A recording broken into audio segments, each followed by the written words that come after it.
안녕하세요. 김호준입니다. 문재인 대통령의 한미 정상회담 전후로 많은 기사들이 쏟아졌죠.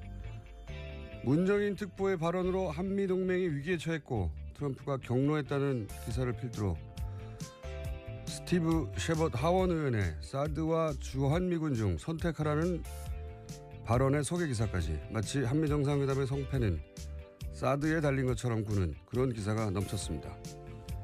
정상회담이 끝난 이후에도 김정숙 여사가 패션 외교를 했는데 배려 차원에서 미국을 상징하는 옷을 선보였다면 좋았을 거란, 그래서 아쉽다는 기사까지 읽고 나니 참 재밌습니다. 문정인 특보가 했던 말은 정상회담의 정신과 결과에 고스란히 담겼고, 스티브 셰벗은 문 대통령과의 상하원 지도자 간담회에 참석도 못하는 의원이었으며 미국을 상징하는 옷을 선보였으면 좋았을 거라는 주문에 이르면 우습습니다. 위크릭스가 폭로한 2006년 미 외교 전문의 버시바우 주한미 대사는 반기문 당시 외교부 장관을 이렇게 표현했습니다. 미국의 모든 것에 동조하는 게 자연스럽다. 교육받은 한국인의 전형적인 모습이다. 버시바우가 2017년에 이 기사들을 봤으면 아마 이런 말을 하겠죠.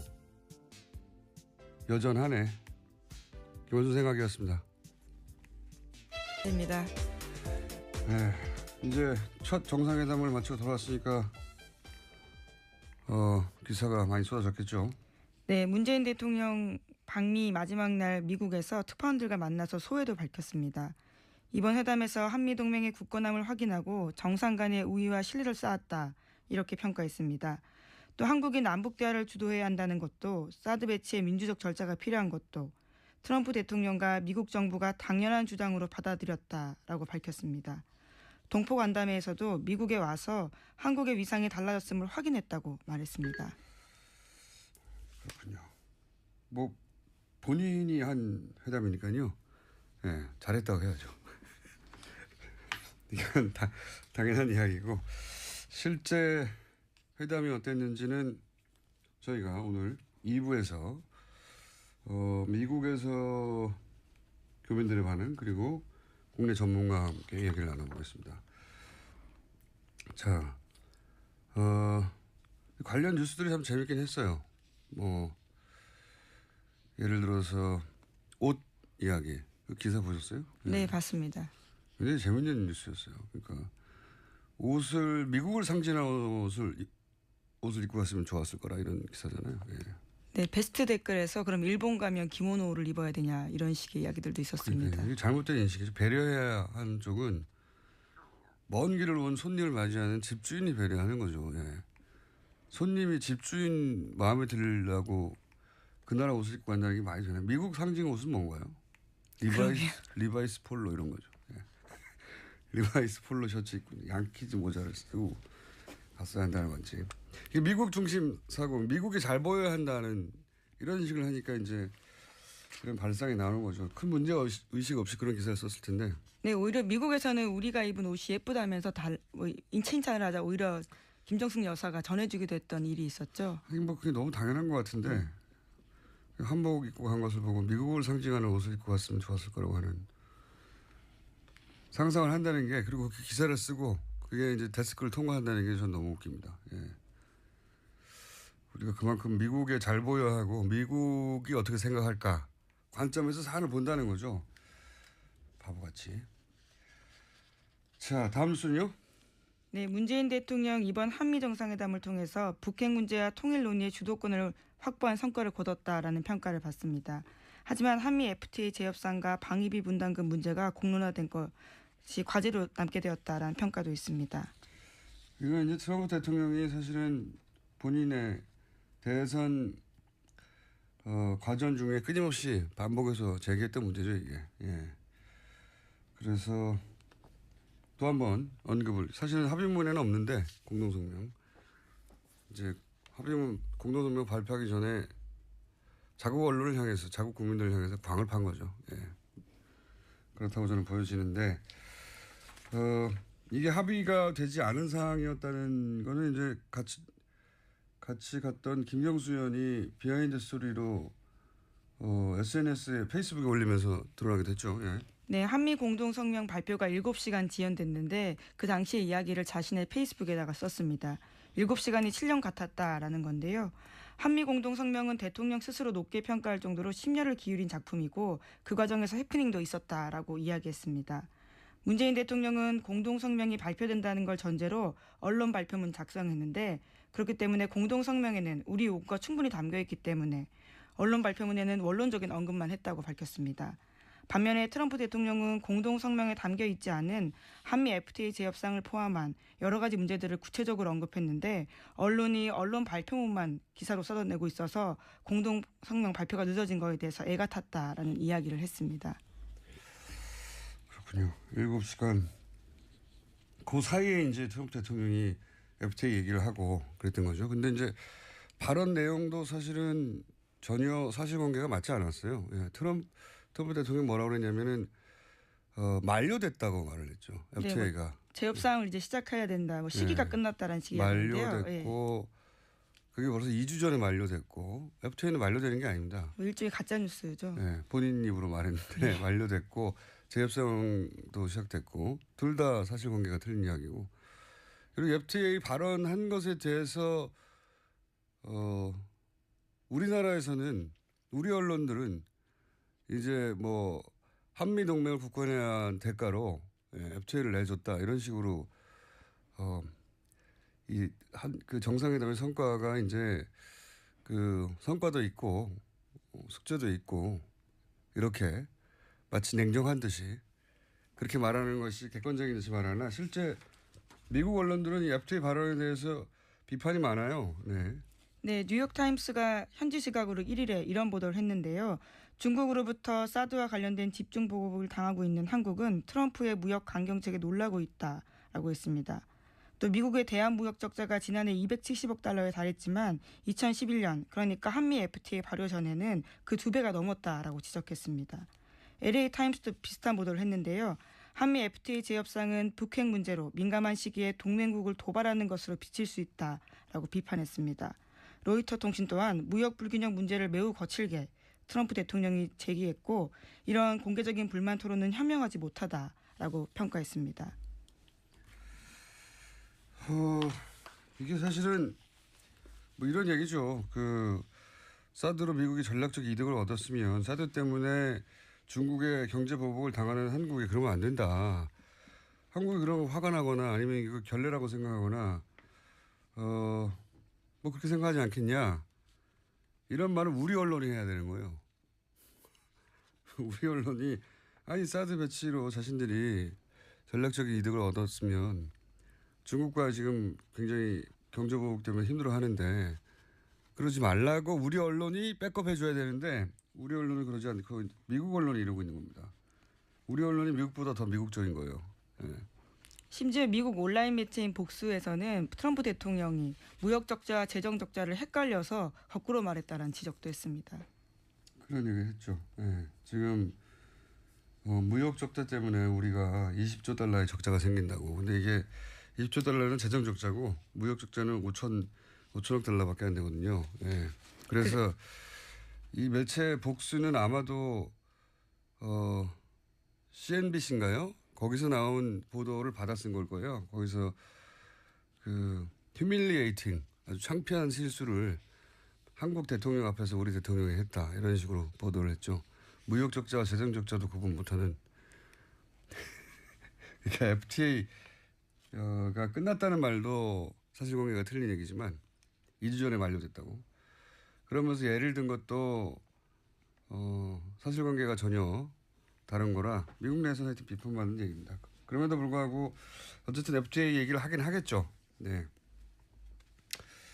자, 이 이야기는 저희가 잠시 후에 전문가들 모시고 나눠보기로 하겠고 다음 뉴스는 뭡니까? 네, 국민의당 소식입니다. 국민의당 진상조사단이 어제 안철수 전 대표 대면 조사했습니다. 안철수 전 대표는 문준용 씨 의혹 관련 폭로가 있다는 것만 알았고 증거 조작은 전혀 몰랐다라고 밝혔습니다. 또 당시 매일 뚜벅이 유세 중이어서 보고받거나 지시할 겨를도 없었다라고 해명했다고 합니다. 국민의당은 이유미 씨의 단독 범행으로 잠정 결론 내렸다라고 전해지는데요. 박주성 국민의당 비상대책위원장은 가짜 제보 사건으로 국민도 속았고 국민의당도 속았다라고 말했습니다. 많이 듣던 표현이네요. 예. 네, 익숙한 말이죠. 저는 뭐 안철수 전 대표가 몰랐을 거라고 생각합니다. 사전에 조작을 알고도 발표하게 하기에는 너무 위험하죠. 예. 그런데 이제 이 말을 하면서 보도에 따르면 답답하다 그게 도움이 되겠느냐 당시 그랬다는 거 아닙니까? 이 녹취록 관련한 기자회견. 그러니까 이제 선거가 네거티브로 흐르는 걸 탐탁치 않아 했다, 반대했다. 이런 보도가 있었는데 그게 이제 보도로만 전해졌기 때문에 실제 안철수 전 대표가 그런 말을 했는지 아닌지는 모르겠으나 여하간 뭐 그 측에서 그런 말이 나왔기 때문에 그런 보도가 이루어졌겠죠. 근데 저는 사실 이 말은 믿기지가 않습니다. 이게 후보 중심으로 치러진 선거였거든요.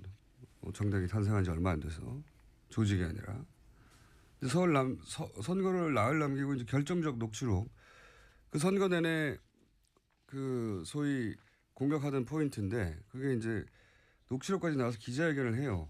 그런데 후보가 그렇게 답답해하고 도움이 안 된다고 토론을 하는데 사실상 반대했다는 건데 박지원 당시 대표는 그걸 기자회견 전에 알지도 못했고 그러면은 사인을 낸 거는 그걸 검증한 공명선거지원단 단장이 이제 이용주 의원인데 초선이에요. 부단장은 의원도 아니고. 그러니까 당 대표는 모르고 후보는 도움이 안 된다고 반대한 걸 이게 강행이 그렇게 됐다는 건가요? 네, 저는 그 부분 납득이 안 됩니다. 누군가 했다는 거잖아요. 네, 그래서 검찰이 오늘 윗선 조사 시작합니다. 그 후보는 나는 싫다고 하고 당 대표는 모르는데 그러니까 결재받을 곳이 없는데 했다는 건 이거는 전 납득이 안 갑니다. 자, 하지만 이렇게 말하지 않을 수 없죠. 예. 다음 순요. 네, 이준서 전 국민의당 최고위원이 오늘 오전 10시에 피의자 신분으로 검찰에 소환됩니다. 이 전 최고위원은 앞서 구속된 이유미 씨의 진술을 통해서 윗선으로 지목되었습니다. 또 검찰은 김인원 전 공명선거 추진단 부단장과 김성호 전 부단장도 오늘 오후에 소환합니다. 이유미 씨가 이제 또 다시 이유미 씨가 보도에 따르면은 안철수 전 대표에게 두렵다, 뭐 죽고 싶다, 뭐 도와달라는 얘기죠. 이런 문자를 보냈는데 당시 문자를 받은 안철수 전 대표가 무슨 의미인지 몰라서 답을 하지 않았다 확인을 했지만 이런 말을 또 역시 보도가 된 건데 예. 본인이 이제 뭐 마이크 앞에서 직접 한 말이 아니어서 보도된 걸로만 이런 말을 했다면 저는 이것도 좀 납득이 안 가는 게 이미 이제 토크 콘서트 때부터 알던 사람이 죽겠다고 하는데 무슨 말인지 몰라서 답을 안 하나요? 이럴 때는 물어보죠. 왜냐고. 그렇지 않습니까? 그렇죠. 아무래도요. 예, 답을 안 했다는 건 이때 답을 하면 안 된다는 걸 알았다고 받아들여야지 무슨 말인지 몰라서 답을 안 했다는 건 좀 납득이 좀 안 갑니다. 죽겠다는데 어디 놀러 가자는 것도 아니고 예. 이상한 일입니다. 예. 자, 다음 뉴스는요. 네, 박근혜 최순실 씨 재판 관련된 내용입니다. 삼성 쪽은 특검이 주장하는 말 교환 계약 의혹과 관련해서 이것을 반박하는 증거를 재판부에 제출하고 의견을 제시했습니다. 삼성 변호인단은 지난 30일에 말 비타나 V와 라우싱 등 마필 매매 계약 해지 확인서를 공개했습니다. 최순실 씨 쪽에다가 단 한 번도 말 소유권 넘겨준 적 없다라는 증거라는 겁니다. 이게 이제 말 세탁 관련해서 반박 증거라는 거예요.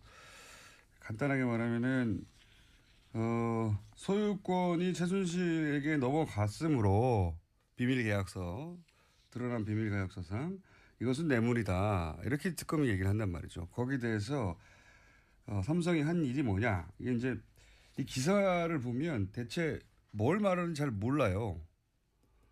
간단하게 요약하면 이겁니다.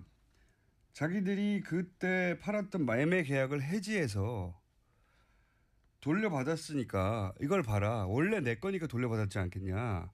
이런 말이거든요. 저는 이런 희한한 논리는 처음 들어봐요. 매매 계약 해지라는 용어도 처음 들어봅니다. 매매를 했으면 다시 구입을 하는 거죠. 구입 계약이 있는 거죠. 매매 계약서에 뭐 예를 들어서 1년 있다가 무슨 사고가 생기면 해지한다 이런 게 있습니까? 매매했는데 그 매매는 말이 다른 데 팔리면 어떡합니까 그러면? 그렇잖아요. 매매 계약 해지란 용어도 말이 안 돼요. 예, 해지 시점도 이상합니다. 최근이거든요. 5월 24일인데요. 특검 쪽에서는 재판 증거 내기 위해서 이렇게 한 거 아니냐라고 아니, 반박하고 그러니까 있습니다. 팔았던 걸 되샀다고 하면 말이 되죠. 매매를 했는데 해지를 하면 되돌려 받는다.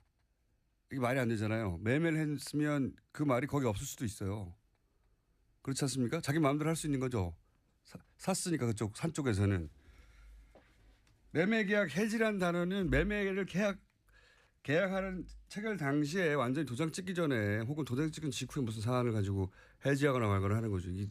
말 팔고 난 지 1년 있다가 해지가 어딨어요. 용어도 말이 안 되고요.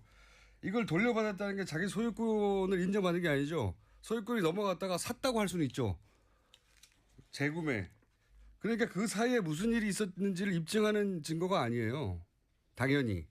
그 사이에 비밀계약서에 의해서 최순실에게 넘어갔는지 아닌지를 입증할 수 있는 증거가 아니란 말이죠. 근데 이 해지 계약서로 말이 되돌아왔으니까 원래부터 내 거다라고 지금 주장하고 있는 겁니다. 정말 희한한 주장이에요, 이게. 왜 희한하다고 언론이 보도를 안 하나 몰라요. 진짜 희한하지 않습니까? 내가 물건을 팔았어요, 중고시장에. 근데 그거를 해지하고 1년 있다가 다시 되돌려받았으면 이게 원래 내 거였다는 주장 근거가 됩니까? 안 되잖아요. 중간에 무슨 일이 있었는지 입증할 수가 없어요. 그거 가지고는. 되산 거죠, 되산 거. 그렇게 생각해야 하는데 이게 정말 이상한 주장이라는 보도가 없어요. 저는 너무 이상한 주장이라고 봅니다. 이게. 예. 설사 매매 이 계약서에 애초에 1년 있다가 원하면 되돌려 받는다라고 하는 조항이 있다 하더라도 그 사이에 있었던 일을 입증할 수는 없잖아요. 네, 그렇죠. 그 사이에 실제로 정유라 씨가 또 그 말을 탔고요. 네. 그리고 이제 봐라 공식적으로 말값을 안 줬지라고 할 수 있어요. 말 세탁이 이루어졌기 때문이지 그러니까 않습니까? 이제 말 파는 예. 말을 줬고 그 말 상인으로부터 돈을 받았어야 되는데 우리가 받은 흔적이 없지 않냐라고 혹은 흔적이 있지 않냐 뭐 이런 걸 동시에 내놔야 하는데 그게 나오면 또 다시 얘기를 나누죠. 예. 하나 정도 더 언급할 수 있을 것 같습니다. 네, 박근혜 전 대통령이 검찰 조사에서 한 말을 채널A가 보도했습니다. 박 전 대통령이 안종범 전 수석은 그렇게 길을 쓰고 재단을 만드는 게 충성이라고 생각했는지 모르겠다면서 안 전 수석에게 책임을 떠넘겼다라고 합니다. 그러니까 재단을 안전모 수석이 충성하느라고 만들었다는 얘기죠, 이게. 예, 길을 쓰고 재단을 만들려고 했다라는 겁니다. 길을 쓰고. 그러니까 재판하는데 이 재단을 누가 주도로 만들었냐 했더니 박근혜 전 대통령이 이건 안정보 수석이 길을 쓰고 만들려고 했고. 예, 검찰에서요. 아직 재판에서는 그런 진술을 한 건 그렇군요. 아니고요. 그런 재판 내용이 일부 나오거든요. 네. 아니 그 검찰 진술 내용이. 길을 쓰고 안정보 수석이 하려고 했다는 거잖아요. 예. 그게 충성이라고 생각했는지 모르겠다라는 말도 덧붙였습니다. 이게 믿겨질 거라고 생각했을까요? 우선은 안종범 전 수석이 반박하겠죠. 안정범 수석이 그럼 대통령이었네요. 대통령이 야, 왜 그래? 그랬더니 내가 길을 쓰고 만들어야 돼. 정말. 이게 보통 이제 이 정도 일이 벌어지면 밑에 사람이 뭐라고 해도 그건 내 책임이라고 하는 이제 리더로서의 워딩으로 이해를 구하는데 이런 것도 안정범 수석이 충성하느라고 했다는 거 아닙니까? 왜 그랬는지 모르겠다고. 길을 쓰고 만들려고 했다고. 재단을. 참 이상했다고. 오늘 여기까지 해야 되겠습니다. 지금까지 시사인의 김은지였습니다. 감사합니다. 중 상하원 의회 지도부와의 만남이 있었습니다. 이 자리의 의미는 무엇이고 그리고 성과는 어땠는지 이 만남을 지원했던 한인 유권자센터 김동석 상임이사 전화로 연결되어 있습니다. 안녕하세요, 이사님. 안녕하세요. 네. 뉴욕입니다. 네. 그래서 살짝 막아뜹니다. 자, 이 상하원 의회 지도부와의 만남이 2시간 정도 이어졌다고 한국에는 보도가 됐습니다. 우선 이 정상회담 전에 상하원의 의회 지도부와 간담회를 추진하셨고 실제 간담회가 이루어졌는데 이 간담회가 이루어진 이유가 뭡니까? 그리고 추진하신 이유가 뭡니까? 사실 뭐 다 아시겠지만 트럼프 대통령 예측하기가 굉장히 어려웠고요. 예. 그다음에 의회하고서의 간격이 굉장히 아직까지 넓습니다. 그러니까 의회하고 대통령과 의회. 예. 대통령하고 교류 이런 그 친밀감이 없기 때문에 그런데 아시겠지만은 아베 총리도 그랬고 시진핑도 그렇고 트럼프 대통령이 되자마자 와가지고 대통령만 만나고서 갔기 때문에 일방적으로 트럼프 대통령의 얘기만 듣고 갔던 이런 그 전례가 있기 때문에 네네. 이번에 의회를 간 거는 예. 의회에서 한번 이제 새 대통령이 이렇게 선을 보이는 것이 훨씬 유리할 수 있고 또 그런 것들이 이 관례를 보면은 의회 방문의 결과가 정상회담에 영향을 주기 때문에 굉장히 좋은 일정이었다고 이렇게 생각이 들었고요. 그다음에는 사실 그 상하 의원들한테 그 관심이 집중돼 있었습니다. 의원들도요. 왜냐하면은 그 탄핵 정국 촛불 이런 걸 통해 가지고 새 대통령이 나왔는데 막연하게 한국의 새 대통령이 이러한 정국에서 그 과거 노무현 대통령 쪽 사람이었던 이 정도로만 알려져 있고 그런 상황이었는데 이렇게 됐을 때에 대통령이 의회 지도부하고서 대화할 수 있는 자리만 생기면은 이건 좀 그 정상회담에 큰 영향을 주고 좋은 그 전략이 되겠다 이렇게 해서 먼저 의회를 방문하게 됐고요. 결론적으로 다 정말 그렇게 되고서 아주 성공적이었다고 이렇게 평가가 되고 있습니다. 그렇군요. 그 한미 정상회담을 이해하려면 이제 워싱턴의 눈으로 봐야 한다고 평소에도 쭉 말씀하셨는데 그 백악관과 의회가 그러니까 트럼프 대통령과 미 의회가 그 사이가 그렇게 좋지 않았다, 잘 몰랐다, 그렇게 말씀하셨지 않습니까? 그렇습니다. 거기에 책임이 있을 것도 아닌데, 제가 워싱턴 눈으로 보자 하는 건 뭐냐면 지금 워싱턴이 그냥 다른 나라에서 볼 때는 정상끼리의 만남이라는 걸로만 일반적으로 보여지는데 워싱턴에서는 지금 권력이 크게는 백악관하고 의회 2개가 평소에 있는데 지금은 백악관하고 공화당하고 민주당 이렇게 세 권력 주체가 있다고 해도 틀리지가 않습니다. 그런데 이럴 때에 대통령이 의회를 방문하면은 워싱턴 의회도 지금 여당과 야당이 같이 앉기가 너무 힘듭니다. 같이 앉는 자리가 별로 없는데 이게 만일에 다른 나라 정상이 의회에 들어와서 양당 지도부가 그것도 상원 하원 다 앉는다 그러면은 한미 간에 현안이 돼 있던 거를 허심탄회하게 이야기할 수가 있는 기회가 되겠다. 왜냐하면 트럼프 대통령은 별로 다른 사람 얘기를 듣지 않고 듣는다 그래도 그거와 관계없이 일방적으로 계속 얘기를 해대는 스타일이기 때문에 의회에 들어가서 현안을 놓고서 미국의 지도부들하고 얘기하는 자체가 의회는 굉장히 안정적이고 또 상식적인 대화가 다 되는 거기 때문에 그렇기 때문에 이번에 그런 전략이 잘 맞아떨어진 것 같아요. 상원 하원 지도부가 전원이 다 동원이 돼서 저희는 사실 그 새 대통령이 됐기 때문에 상하 양원 합동회의 연설을 추진했었습니다. 근데 워낙 시간이 없었고 그다음에 이 의회가 양당이 너무 정파적이기 때문에 가능성을 점점 갖기가 어려웠었는데 이 한 2주 전에 문정인 특보가 다녀가시면서 좀 발언을 하신 것 때문에 굉장히 관심이 쏠리게 됐습니다. 오히려 더. 그러다 아시겠지만은 그다음에 미국 시민이 북한에 억류돼 있다 나와가지고 6일 만에 또 죽었어요. 의회에서 아주 굉장히 강경한 분위기가 조성이 됐고 그렇기 때문에 더욱더 한국의 새 대통령에 대한 관심이 집중돼 있으니까 의회에 대통령이 되니까 의회 지도부가 관심을 많이 가서 다 모이게 됐습니다. 정말 그 공화당, 상원 공화당 지도부다, 하원 공화당 양당의 지도부가 다 와가지고 굉장히 오랫동안 진짜 이례적인데 한 시간씩 하원 1시간, 상원 1시간 대화를 했습니다. 그러니까 지금 그 워싱턴 분위기에서 상하원 지도부 모두 그리고 상하원의 공화당과 민주당 모두가 함께 모여서 1시간씩 이렇게 대화를 한다는 것은 굉장히 이례적인 거라는 거죠. 그렇습니다.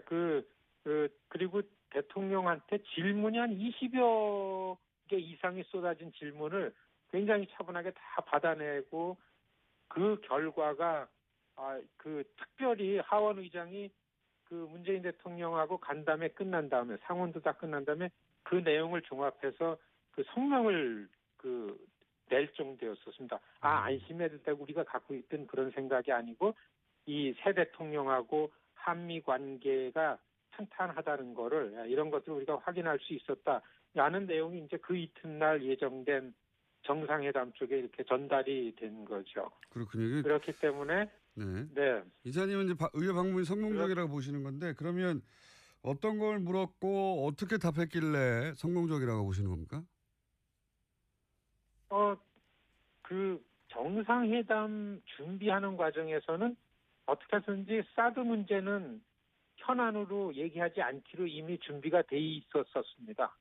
네. 그런데 그럼에도 불구하고 북한 문제가 갑자기 굉장히 긴장되게 올라오는 바람에 의회 내에서는 또 워싱턴 그 전문가들 속에서는 그럴수록 사드가 빨리 배치가 되고 이래야 되는데 한국 정부의 반응이 좀 탐탁지 않다만 이런 분위기가 있었었는데요. 역시 시작하자마자 제일 먼저 그 질문한 사람이 하원 군사위원장이 대통령에게 사드 관련한 의견을 질문을 했습니다. 그리고 폴 라이언 의장도 그 문제를 짚었고요.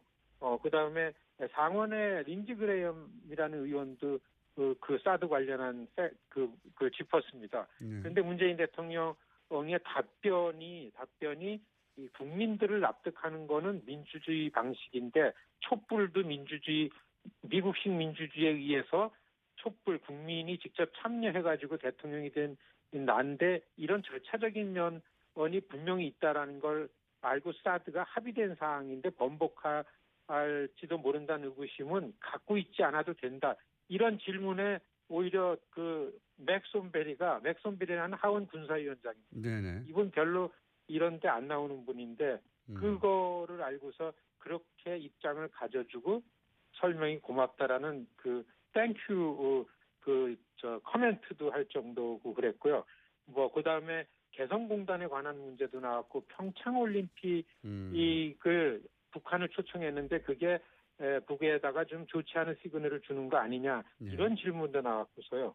그다음에 북한이 무기 생산한 게 어떻게 팔려나가는 거에 대해서 알고 있느냐, 중국의 역할을 어느까지 생각을 하고 있느냐, 굉장히 많은 대화가 잘 되기 때문에 아마 의원들이 다 허심탄회하게 대화를 하고 이렇게 가지고 전반적인 게 여기서 많이 한미 관계 특히 새 대통령에 대한 미국 의회에 이렇게 갖고 있던 생각들이 여기서 많이 걸러지는 이런 과정이 됐고 그렇기 때문에 저는 좀 이 의회 방문이 참 잘 된 거다 이렇게 보여졌습니다. 보게 됐습니다. 그렇군요. 폴 라이언이면 하원 의장이지 않습니까? 그렇습니다. 네. 방금 말씀하신 펠로시는 민주당 대표 아닌가요? 네.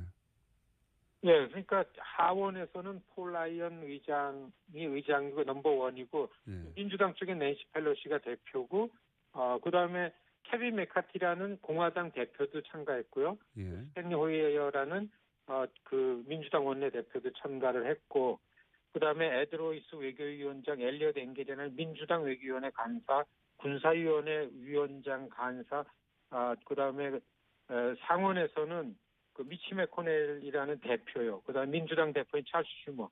사실 상원에서 여야 대표들이 다 앉는 자리가 트럼프 대통령 취임하고 나서 요번에 아마 3번째인가 그렇다 그럽니다.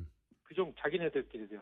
그런데도 불구하고서 이게 북한 위협 그리고 그거에 관련한 이슈이기 때문에 한국의 대통령이 왔으니까 모이자 했는데 이게 그 여야가 다 한 자리에 모였기 때문에 굉장히 좋은 기회였고 아시겠지만은 미국에 있는 우리 이 한인들은 한미 관계가 안정되고 이렇게 좀 평안해야 좋은데 그런 부분이 굉장히 긴장이 되고 이 우려가 막 됐었는데 대통령 한번 여기 다녀가고서 앞으로 저희 그 의회 관련해서 활동을 하고 있는데 제가 한 2주 동안 의회에서 이 새 대통령을 환영해달라, 환영 결의안을 내달라 이런 캠페인을 한 2주 동안 했었습니다. 네네. 이게 좀 힘들었는데 저는 그 목요일 오전에 대통령 의회 방문으로 힘든 거 그냥 다 잊어버렸습니다. 그렇군요. 그러니까 워싱턴에서 지금 같이 운동하시는 분과 그리고 상임 이사님이 추진했던 이 만남은 굉장히 성공적으로 끝났다는 게 이사님의 평가이기도 하고 그리고 공화당 민주당 의원들의 반응이기도 합니까? 혹시 들어보셨습니까? 그렇죠. 당장에 저희가 이걸 이제 프레스를 했는데 한인 밀집 지역에 지역구 있는 의원들은 새 대통령 환영하고 너무 안정되고 좋다라는 그런 의견을 내기 시작했고 정말 처음에 저희가 이런 환영 결의안 낼 때는 좀 냉랭했었습니다. 쉽지가 않았습니다. 저희가 이걸 몬비어 사건도 있었고요. 예.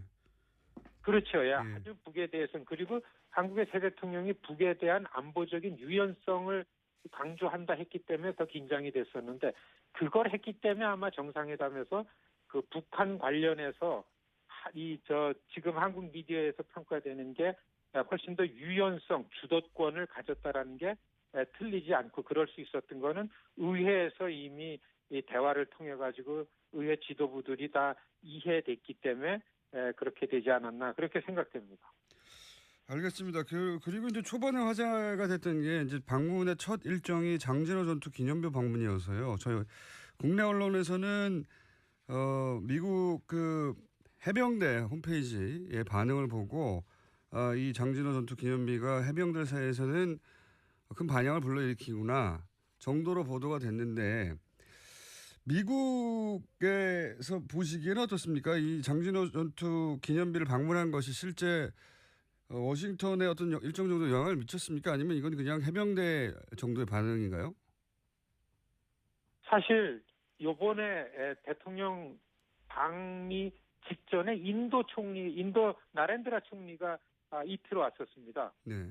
그때서부터 외국 정상들이 이제 워싱턴 오는 게 그 미디어들 반응이 별로 없습니다. 전혀 이제 안 되고 있기 시작했는데 이 문재인 대통령께서 워싱턴 방문한 것 중에 가장 미디어에 많이 커버된 게 이제 그 해병대 박물관에 가서 장진호 전투 기념비 헌화한 거요. 거기에서 대통령께서 그렇게 피난민, 미군이 구해준, 미 해병대가 구해준 피난민인의 아들이 지금 대통령이 돼서 왔다. 내가 그런 사람이다. 이런 발언을 하지 않았습니까? 저희는 사실 그 내용이 나오자마자 그거를 써가지고서 의원들한테 그 다음날 의회 방문이 있기 때문에 의원 보좌관들한테 다 보냈습니다. 이제 우리 캠페인. 그런데 그게 얘기거리가 되고 많이 보도가 되고 사실 아시겠지만 그런 부분들이 굉장히 그 주목을 받고 인기입니다. 그래서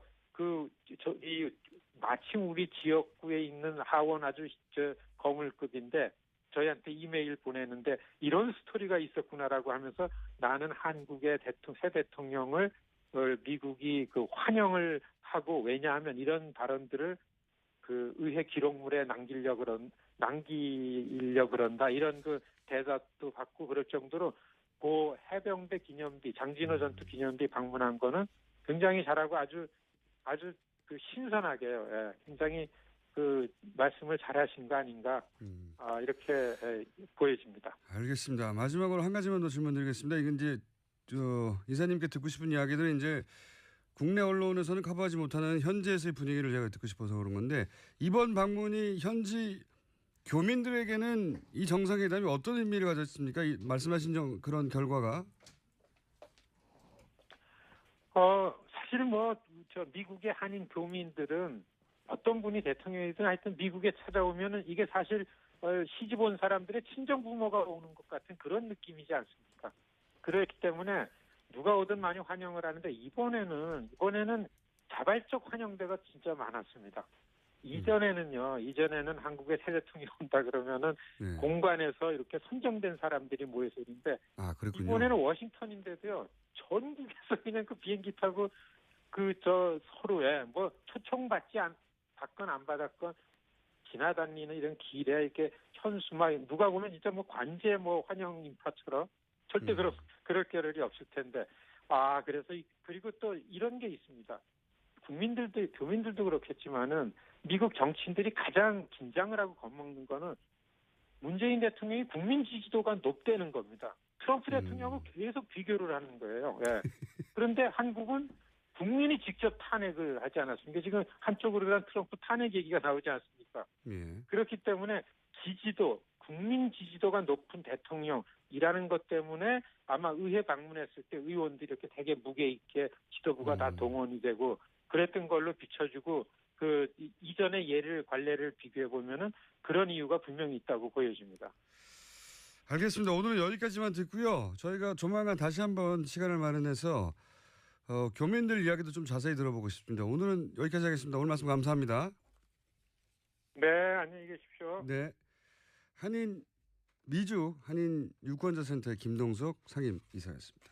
네, 바로 이어서 뉴스공장의 미국 전문가, 대표 전문가 아산정책연구원의 김준 박사님 나와 계십니다. 네, 안녕하십니까? 안녕하세요. 네, 늦어가지고 헐레벌떡 방금 들어오셨어요. 원래 많이 막혀요. 청취자분들 빨리 준비하셔야 됩니다. 원래 저랑 같이 이 방송을 시작했어야 되는 건데, 네. 앞에 내용을 전혀 못 들었어요. 네. 김동석 이사님 말씀은 이제 우리 언론에서 이제 여야, 그러니까 공화당, 민주당 다 포함된 의회 지도자 간담회 2시간에 대해서 그게 어떤 의미를 갖는지 이제 크게 보도가 안 됐는데, 그럼 있었다. 이게 잘 진행됐다 정도였지. 근데 김동석 상임이사 미국에서 이 의회 만남을 계속 추진했고 밀었던 그런 운동을 했던 이분의 입장에서 보자면 여야 공화당 민주당 지도부가 한 번에 다 모이기도 굉장히 힘들고 실제 대표나 하원 의장이나 주요 인사들이 왔고 그리고 집중적으로 질문 공세를 공격적으로 했는데 원비어 사건도 있고 해서 그리고 이제 북한과 유화적인 제스처를 취한다고 하니까 미국과 전혀 다른 방향으로 갈까 봐.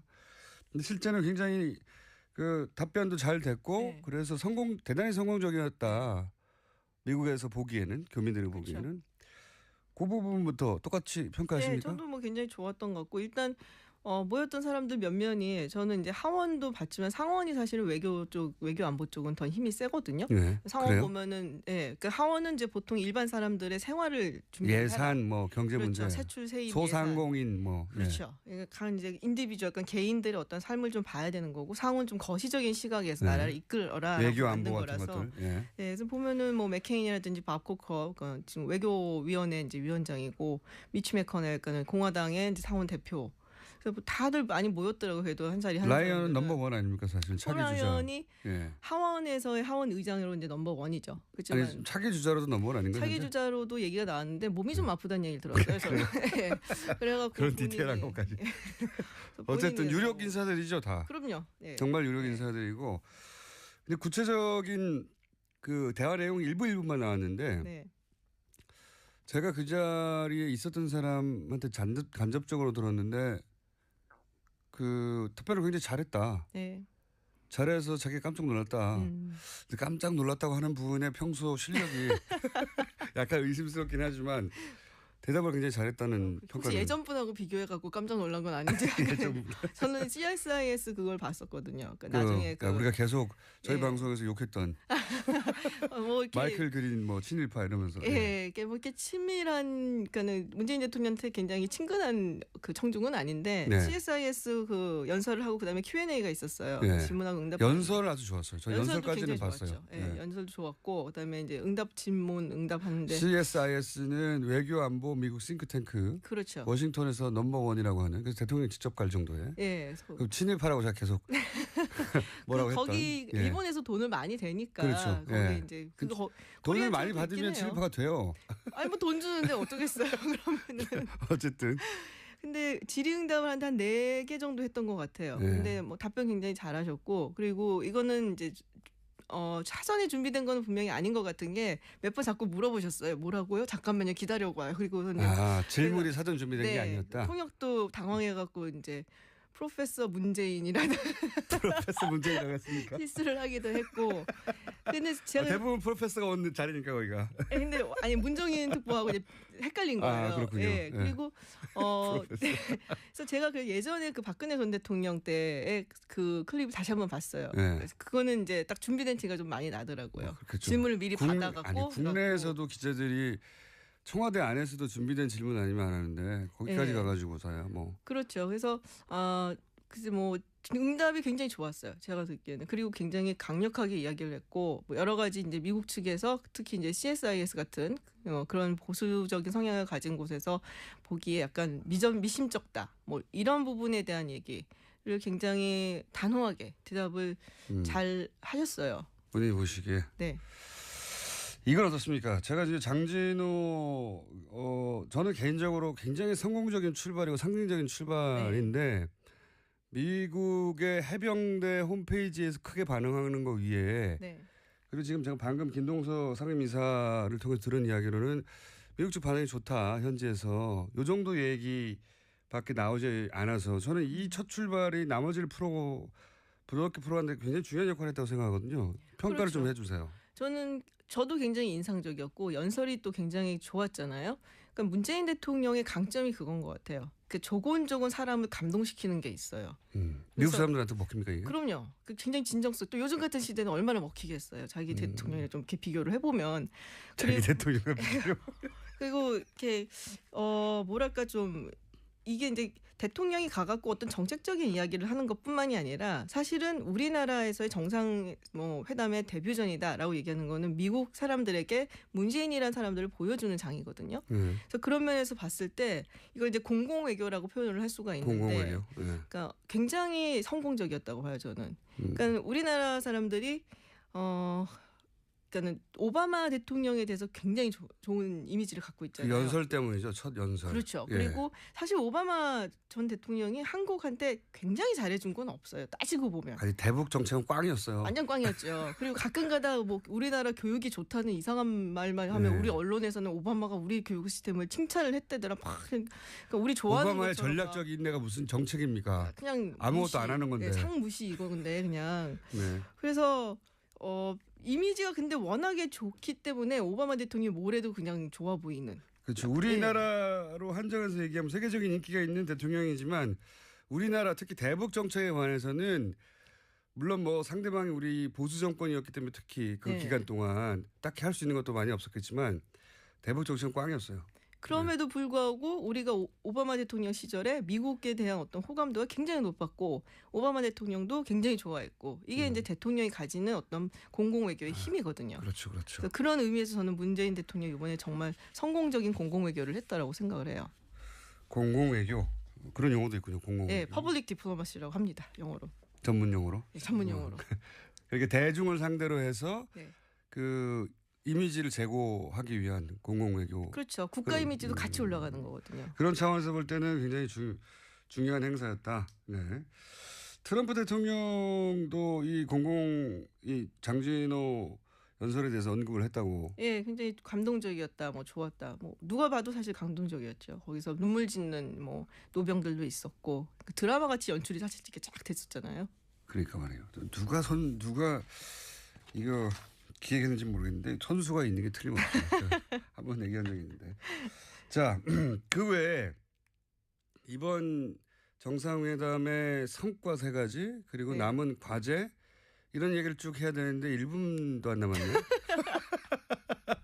그렇기 때문에 원래 2부로 예정돼 있던 시간을 저희가 3부까지 조금 치고 들어가는 걸로 하고 그럼 남은 3부에서는 이 시간 이어가겠는데 앞으로 나올 얘기는 3대 잘한 점 그리고 요런 점들은 남았다. FTA 얘기도 좀 해야 될 것 같고요. 네, 지각을 하셔가지고 시간이 늘어났습니다. 사실은. 이런 분량 늘리는 방법이 있군요. 네. 자, 저 2부 여기까지 하겠습니다. 3부에서 다시 뵙겠습니다. 2부에 이어서 지각하신 김진일 박사님 모시고 지각 때문에 10분 더 한미 정상회담 성과를 우리 언론이 다루지 않는 방향에서 좀 짚어보려고 합니다. 2부에서는 미국의 김동성 이사님과 여야를 포함한 상하원, 미상하원 의원들을 2시간 만난 것이 굉장히 큰 의미가 있었다라고 이야기했는데 그 상황 자체가 좀 이례적이긴 합니까? 그렇죠. 보통은 이제 뭐 상하원 합동 연설 뭐 이런 거는 연설을 하는 건 본 적이 그런 건 있어요. 있죠. 예. 그건 이제 사실은 공식 방문을 했을 때 이제 방문 네. 여러 가지 레벨이 있잖아요. 근데 이번에 문재인 대통령 공식 실무 방문이었고 네.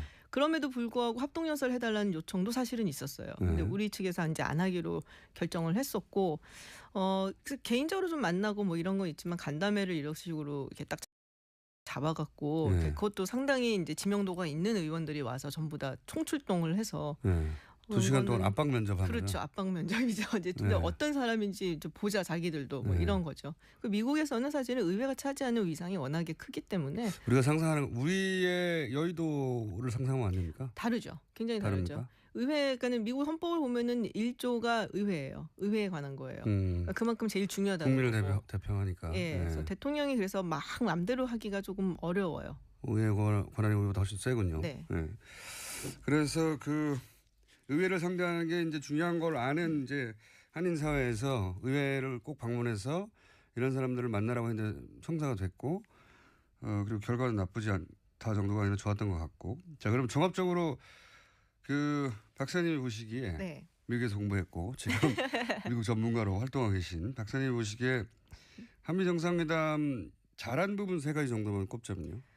일단 이제 2부에서 말씀드렸던 그 공공외교 측면. 첫 번째 예, 장진호. 새로운 이제 문재인이라는 그 한국의 대통령이 어떤 인물인가 굉장히 좋은 이미지를 남기고 왔다는 것. 그게 굉장히 좋았던 것 같고요. 공공외교. 네. 두 번째는 지금 이제 북핵 문제를 해결하는 데 있어서 한국이 주도적인 역할을 하는 거를 지지를 한다는 게 공동성명 안에 들어가 있잖아요.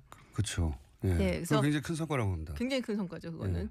사실 그게 이제 예전에 저는 1998년도에 클린턴 전 대통령하고 김대중 전 대통령 네. 정상회담 때 그 얘기를 딱 했었거든요. 클린턴 네. 전 대통령이 이제는 한국이 운전석에 앉아라. 미국은 네. 이제 조수석에 있겠다라는 표현을 식으로. 그렇게 했죠. 운전석. 네. 예. 그래서 그리고 거인이라고 표현하면서. 그래서 근데 이 내용을 김대중 대통령을 거인이라고 표현했다는 겁니다. 그렇죠. 예. 김대중 거인의 대통령 어깨 위에 거인이라는 올라. 가장 케미스트리가 좋았던 커플이었어요. 거기가 제가 네. 보기에는. 근데 문재인 대통령이 또 요 부분을 굉장히 강조를 많이 했었어요. 선거 캠페인 할 때도 워싱턴 포스트라든지 이런 외신 기자들하고 인터뷰를 할 때도 한국이 주도적인 역할을 해야 된다. 주도권을 가져야 된다. 너무 당연한 얘기인데 사실은. 우리 그러게요. 일인데. 그 말을 못하고 예.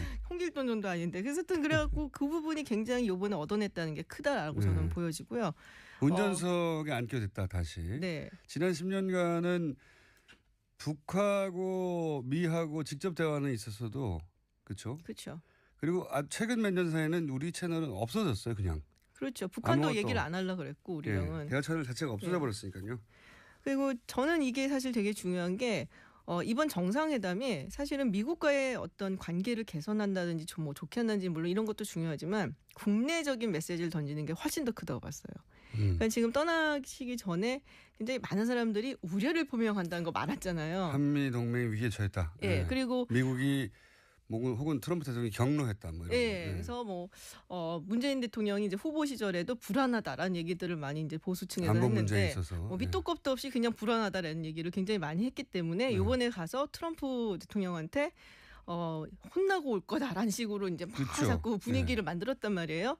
근데 의외로 너무너무 훈훈하게 그리고 정말 정상스러운 대접을 받고 왔어요. 제가 보기엔 정상회담 있었던 것 중에서 가장 정상적이고 정상스럽게 대우를 해줬던 게 아닌가.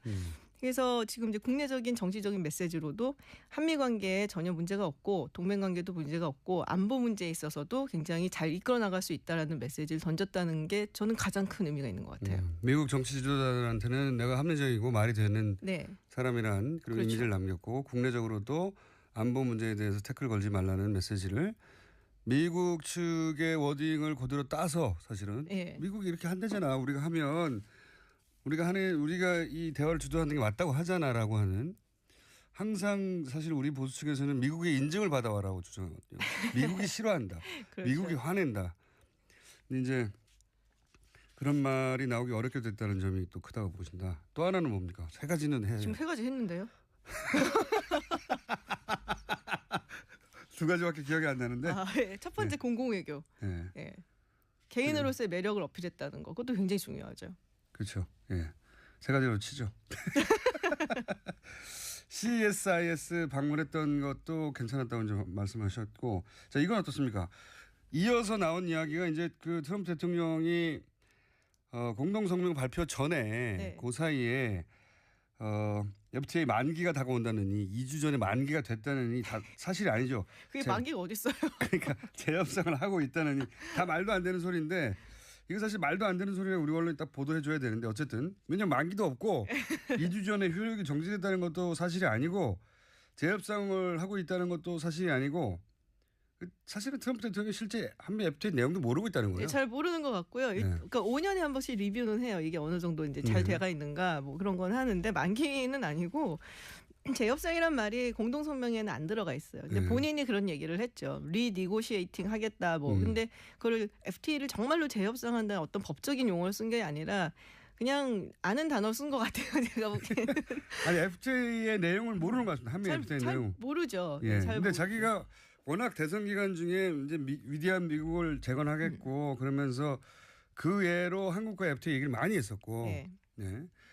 근데 한국 대통령이 왔는데 미국 기자들이 그래 당신이 계속 대선 기간에 얘기했던 그 FTA 내용 물어봤냐고 재협상 했냐고 이걸 기자들이 물어볼까 봐 선수를 친 것 같아요.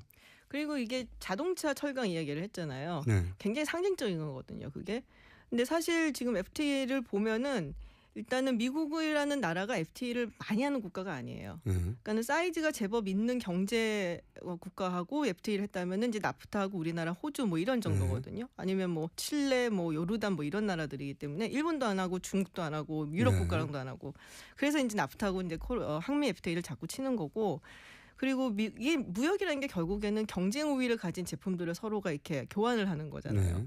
근데 미국이 우리한테 FTA를 통해서 경쟁적으로 우위를 가진 거는 자동차가 아니에요. 자동차를 팔아갖고 미국이 뭐 주력 산업으로 해갖고 이기겠다는 게 아니라 사실은 농산품을 많이 팔아야지 미국이 훨씬 더 이득이고 그리고 이제 새로운 지식산업 같은 거 있죠. 직접 대상권이라든지 의료 서비스, 뭐 법률 서비스 그리고 데이터, 약간 디지털 무슨 제품 같은 거. 그런 거에 주력을 해서 이제 이 부분을 더 개방을 하라고 압박이 들어온다면 정말로 FTA를 좀 다시 한번 재협상을 하려는 의지가 있겠구나라는 생각을 할 수가 있는데 자동차, 철강 이거는 더 뭐 이렇게 할 그런 게 없는 분야거든. 거의 관세도 없고 그리고 뭐 한국이 굉장히 뭐 이득을 좀 보고 있는 해요. 그렇지만 그 이득을 보는 상승률이 좀 더뎌요. 미국보다는. 하지만 뭐 글쎄요. 뭐 자동차 이렇게 주력을 해서 얘기한다. 이거는 굉장히 다분히 그 정치적인 의도가 조금 있는 거다. 실제 내용이 아니라 한미 FTA라고 하는 상징. 그렇죠. 에다가 자동차라고는 미국의 한때 주력 사업이었던 상징. 그런 상징을 들면서 경제적으로 우리가 이득을 취하기 위해서 내가 노력하고 있다. 트럼프. 그런 정도의 메시지인 것 같아요. 러스트벨트 유권자들한테 상징으로 메시지를 던지는 거죠. 네. 소위 이제 한때 잘 나갔다가 이제는 먼지만 휘날리는 동네들. 그러니까 뭐 더 이상 관세 측면에서 막 뭘 할 거는 크게는 없어 보이고 아마 비관세 장벽으로 이제 개정이 좀 들어가지 않을까 뭐 그런 생각을 조금 해봅니다. 알겠습니다. 한미 FTA 문제 재협상 이게 또 재협상이 실제로 재협상 테이블에 앉게 된다 하더라도 굉장히 오랜 시간이 걸리고 이게 이제 재협상을 하려면은 그 의회에다 일단 협상을 하겠다는 협상안을 던져줘야 돼요. 그래서 90일 동안 의회가 그걸 이제 리뷰를 하고 이제 협상권을 줍니다. 그러면서 이제 다 따지는 거예요. 이건 어떻게 할 거냐, 요거는 할 거냐 말 거냐 이런 식으로. 그 다음에 이제 들어가게 되고 지금 나프타 그 과정에 있거든요. 의회 과정에. 그 다음에 이제 재협상 그 지난한 협상 과정을 거쳐야 되고 가지고 오면 또 의회에서 비준을 해줘야 돼요. 그래서 트럼프 임기 4년 뭐 재선이 안 된다 혹은 그거를 이제 만약에 해놓으면은 4년 내에 할 수 있을까? 저는 그렇게 보지 않아요.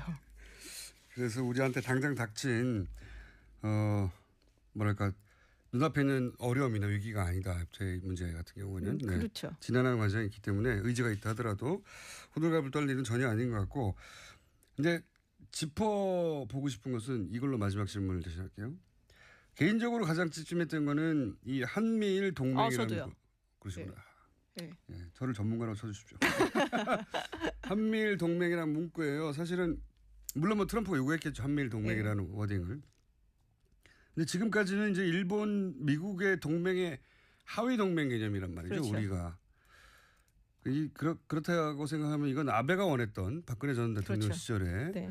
그런 삼각 동맹인데 이게 이제 일본 우익이 오랫동안 원했던 이제 한반도 재진출 네. 이런 것도 포함하고 있고 그러니까 한반도 유사시 뭐 전쟁이 났을 때 일본이 남한의 동의 없이 한국의 동의 없이 북한 영토에서 작전을 상륙할 수 그렇죠. 있다. 이런 네. 내용을 담고 있는 우리로서 굉장히 어떤 식으로든 바로 잡거나 혹은 한국의 이해를 일본의 이해와 대등하게 거기 반영하거나 해야 되는 과제가 있는 부분이잖아요. 한미일 동맹. 그렇죠. 뭐 제가 할 얘기를 다 하셔갖고 지금 근데 좀 찝찝했어요. 그 부분이. 그러니까 전체적으로 봤을 때 나쁘지 않은데 네. 그런 부분이 조금 찝찝했고 뭐 북핵 문제 해결에 주도권을 갖는다 해도 어쨌든 강론 부분에서 여전히 틀린 건 사실이니까 그 네. 부분도 어떻게 풀어나갈지는 아직 과제고. 그래서 뭐 아마 G20 때 이제 한미일 정상회담 뭐 있을 거라고 얘기들을 하더라고요. 또 한중 정상회담도 있을 거라 그러고 그때 나오는 거를 좀 봐야지 되지 않을까 싶어요. 좀 찝찝해요. 네. 한미일 동맹이라는 문구는 찝찝하고 이 문구가 사실은 한국과 미국의 정상이 만났는데 네. 한미 동맹 얘기만 하면 되는데 그렇죠. 지금 아베 총리가 좀 되게 좋아하고 있을 것 같아요. 저도 그 부분이 이거는 이제 거꾸로 짐작이긴 합니다만 일단 트럼프 미국 쪽에서 요구했던 문구일 것이고 네. 그러니까 한미 동맹은 한미일 동맹이라고 하는 더 큰 동맹에 종속되는 개념으로 이걸 지켜줘야 된다라고 하는 근데 이건 뭐 우리가 빼다가 요구할 수가 없는 거니까 그렇죠. 네 이게 찝찝하고 이 부분은 이걸 뺄 수 없다면 이 한미일 동맹이 일본의 이해 정도 수준으로 우리 이해가 반영되게 고쳐 나가야 할 텐데 그럼 김준 박사님 그 일을 해낼 수 있을까요? 저는 그냥 미국만 하는 사람이라서 일본은 별로 이렇게 신경 쓰지 않은. 이거 찝찝했다. 요 얘기는 한 번 더 하죠. 네. 오늘은 시간이 여기까지밖에 없어서 지각하셔서 10분 동안 김지은 박사님이었습니다. 감사합니다. 감사합니다. 라는 잠정 결론을 내린 것으로 전해지고 있습니다. 네. 전남 고흥, 보성, 장흥, 강진 지역구의 국민의당 황주원 의원 전화 연결 보겠습니다.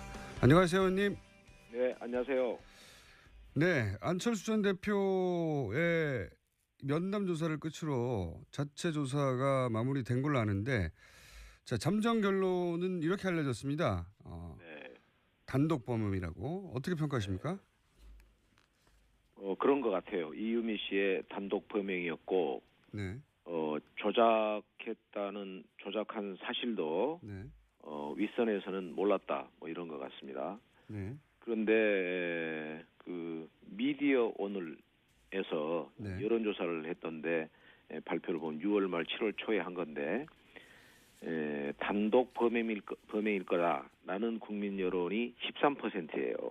그리고 당의 개입자가 더 있을 것이다라고 믿는 국민 여론이 71%이더라고요.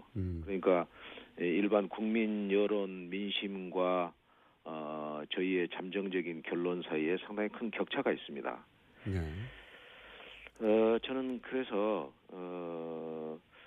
좀 더 미진한 우리 자체 진상 조사에 미진한 부분은 없었나 또 좀 더 신중하게 해야 된다.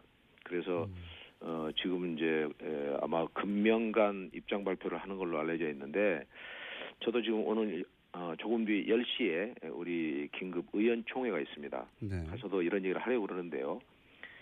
어떤 일이 있을 때 자칫하면은 2번 죽는 수가 있다. 네. 이미 이유미 씨에서 이 조작이 이루어진 것 대선 과정에서 그걸 저희가 이제 공표를 하고 그걸로 해서 공세를 취했던 것 이걸로 이 사실이 밝혀지면서 우리가 이미 사죄를 했지만 한번 뭐 표현이 그렇지만 이제 죽는 일을 했다면 그 뒤에 대처랄까 수습이랄까 여기에서 잘못하게 되면 국민 여론 민심의 의심을 증폭시킨다든가 이런 일이 있게 되면 한 번 더 상처를 입는 일이 있을 수 있다. 국민 여론이 이러이러함으로 조금 자성하고 자중자애하는 의미에서라도 성급해 보이는 자체 결론의 시도 하지 않았으면 좋겠어요. 그래서 서둘러야 할 이유가 없다. 공연한 오해와 불신 가중시키지 말자. 뭐 이런 얘기 해보려고 합니다. 그러니까 조사단의 자체 조사는 이루어졌지만 이 결과 발표는 검찰 수사 이후로 연기하거나 혹은 자체적 조사로 그냥 끝내자 이런 말씀이십니까? 저는 서둘러야 할 이유가 없는 것 같아요. 왜냐하면 만약에 검찰 조사가 우리의 자체 조사 결과와 일치한다면 다행이지만 만약 그렇지 못하다면 그때 또 저희가 감당해야 할 후폭풍이랄까 역풍이 거셀 거란 말이에요. 그게 이제 번연히 예상되고 있고 지금 일반 국민들은 아까 말씀한 것처럼 70%의 국민들이 우리 이거에 대해서 신뢰하지 않고 있단 말이에요. 그렇기 때문에 단순히 그냥 미룬다기보다도 좀 더 철저하게 진상조사라는 게 이렇잖아요. 서로가 다 아는 처지에서 뭐 전화로 뭐 조사한달까 문의하고 또 만나서 물어보고 하지만 거기에 강제력 있는 수사권이 없는 상태에서 깊이 있는 제대로 된 진실을 파헤칠 수 있겠나 그런 한계가 있기 때문에 좀 더 신중하게 가야 된다. 저는 그렇게 봅니다. 알겠습니다. 안철수 전 대표는 이제 보도로는 이렇게 알려졌습니다. 본인은 이런 전국, 네거티브 전국을 답답해하고 그리고 이런 녹취록이 나온 것에 대해서도 도움이 안 된다 이런 토로까지 한 걸로 이제 보도가 됐는데요. 그렇다는 얘기는 사실은 이런 그 녹취록을 들고 하는 기자회견이나 이런 걸 사실상 반대 의견을 표했다 이렇게 보여지는데 박지원 대표도 당시에는 기자회견 전에는 알지를 못했다고 하고 그러면 이제 공명선거 지원단 단위에서 안철수 전 대표는 이게 도움이 되겠냐 답답해하고 박지원 대표는 알지 못했는데 공명선거 지원당의 단장 초선 의원이 이용주 의원이 단독으로 이걸 밀고 나갔다. 이렇게 보기에는 좀 그러니까 녹취가 가짜였다는 건 몰랐다고 하더라도 적어도 이 건으로 기자회견을 한다는 것은 누군가 알고 지도부가 누군가 오케이를 했었어야 이게 했었을 것 같거든요. 그렇지 않습니까? 네, 그 대목이 좀 이해가 안 가는데. 글쎄 저도 좀 아쉬운 대목이에요. 그래서 아마 이제 아까 말씀한 것처럼 국민 여론도 조금 이제 이해를 하지 못하고 있는 것 같고요. 누군가는 하라고 했을 거 아닙니까? 누군가는 그죠? 뭐 그렇죠. 결재가 있었을 거 아니에요. 예. 이 중요한 문제를 그냥 이준서 전 최고위원의 개인적인 판단, 결재와 판단, 결정으로 또 몇 사람이 할 수 있는 문제는 저는 아니라고 봅니다. 그러나 이제 진실은 또 알 수가 없잖아요. 실제로 또 그랬을는지 안 했는지는. 그래서 이제 아까 말씀처럼 저희의 자체 입장과 국민 여론 사이에 이제 괴리랄까 격차가 있는 거 이게 저희의 이제 고심이고 여기에서 저는 안철수 전 대표이건 박지원 전 대표이건 무언가 그래도 이렇게 전혀 무반응으로 일관하는 것이 옳은 것인지 본인에게도 또 당에게는 물론이려니와 저는 조금 역시 유감스러운 부분이 있습니다. 박지원 대표는 이 건 관련해서 이제 본인은 몰랐다고 적극적으로 인터뷰를 여러 번 하셨죠. 언론을 통해서. 근데 안철수 전 대표는 몰랐다가 아니라 답답하고 이게 도움이 되겠느냐라고 하는 멘트를 했다는 걸로 봐서는 본인은 이런 어떤 그 녹취록 혹은 뭐 이런 네거티브 공방을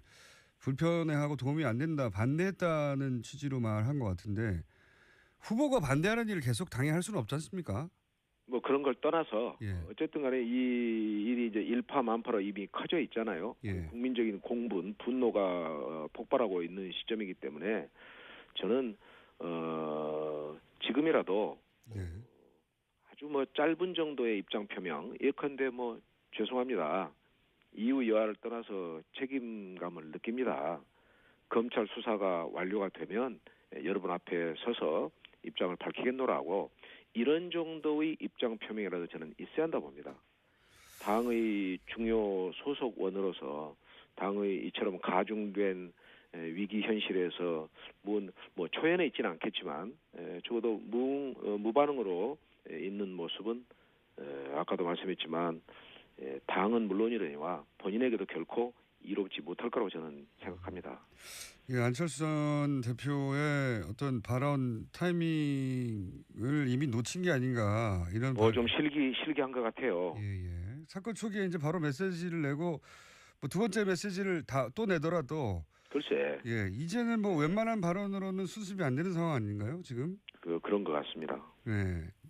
뭐랄까요, 이제 아주 센 메시지가 나와야 되는데. 중학교 때 왜 배웠던 영어에 최상의 정책은 정직이다 하는 말 떠오릅니다. 지금 이 시점에서 저희 국민의당 저는 꾀를 찾으려 하거나 전략을 구사하려는 생각해서는 안 된다고 봅니다. 있는 그대로 정직하게 진실하게 내리는 민심의 소나기를 그대로 흠뻑 맞으면서 극복할 건 극복하고 또 단죄할 건 단죄하면서 새롭게 일어서려는 그런 의지 갖고 있어야 한다고 생각합니다. 안철수 전 대표가 이제 내놓을 수 있는 메시지가 예를 들면 뭐 국민의 부름을 받을 때까지 저는 뭐 정계를 떠난다 뭐 이런 수준인가요? 아니면 정반대로 뭐 재창당 대혁신 이렇게 공세적으로 나가서거나 이렇게 양극단의 메시지밖에 내놓을 수 있는 게 없는 것 같아요. 단순한 사과라면 뭐 그거 하느라고 이렇게까지 오래 끌었냐고 또 비판을 받을 테니까 그리고 극단적 메시지밖에 남지 않지 않았을까요? 글쎄 그건 잘 모르겠습니다. 제가 또 얘기할 그건 이제 안철수 전 대표 개인의 몫이기 때문에. 알겠습니다. 이건 어떻습니까? 지금 그렇지 않아도 뭐 정권 초기라서 더욱 그렇겠지만 호남에서 현 그 문재인 정부에 대한 지지율이 높고 그리고 반면에 그 국민의당 지지율이 좋지 않았는데 이 파문으로 이제 더욱 나빠지고 있습니다. 네. 최근까지 여론조사 상으로는. 네네. 일단 호남 민심 직접 접하는 호남 민심은 어떻습니까? 말씀하신 대로 사납죠. 어떻게 이 상황에서 여론이 좋을 수가 있겠습니까? 호남 민심만이겠습니까? 지금 여론조사에 객관적인 여론조사에 전국 여론조사에서 저희 정당 지지율이 5%로 4개 원내 교섭단체 가운데서 최하위고 또 비교섭단체인 정의당한테도 밀리는 그런 상태이기 때문에 전국적 여론 호남 민심 포함해서 아주 좋지 않습니다. 그런데 말이죠. 이 국민의당이 최근에 물론 야당이니까 야당으로서 할 일이 있어서 그런 점도 있지만 예를 들어서 한미 정상회담 관련해서는 적당한 칭찬을 해줄 수도 있는 타이밍인데 문재인 정부는 자화자찬하지 말라고 이렇게 지나치게 냉정한 평가를 한단 말이죠. 이게 이제 전략적인 선택인 것 같기도 한데. 그게 말이에요. 네. 전 그 내용을 이제 깊이 들여다보진 않았는데 아마 다른 야당, 바른정당이나 자유한국당보다 조금 더 차가운 논평인 걸로 이렇게 나왔잖아요. 네, 그렇죠. 그 전문을 읽어봤는데 그 뒷부분에 가서는 이제 긍정적 평가가 있는데 앞에다가 이번 한미 정상회담을 속빈 강정 이런 표현을 썼었잖아요. 그렇습니다.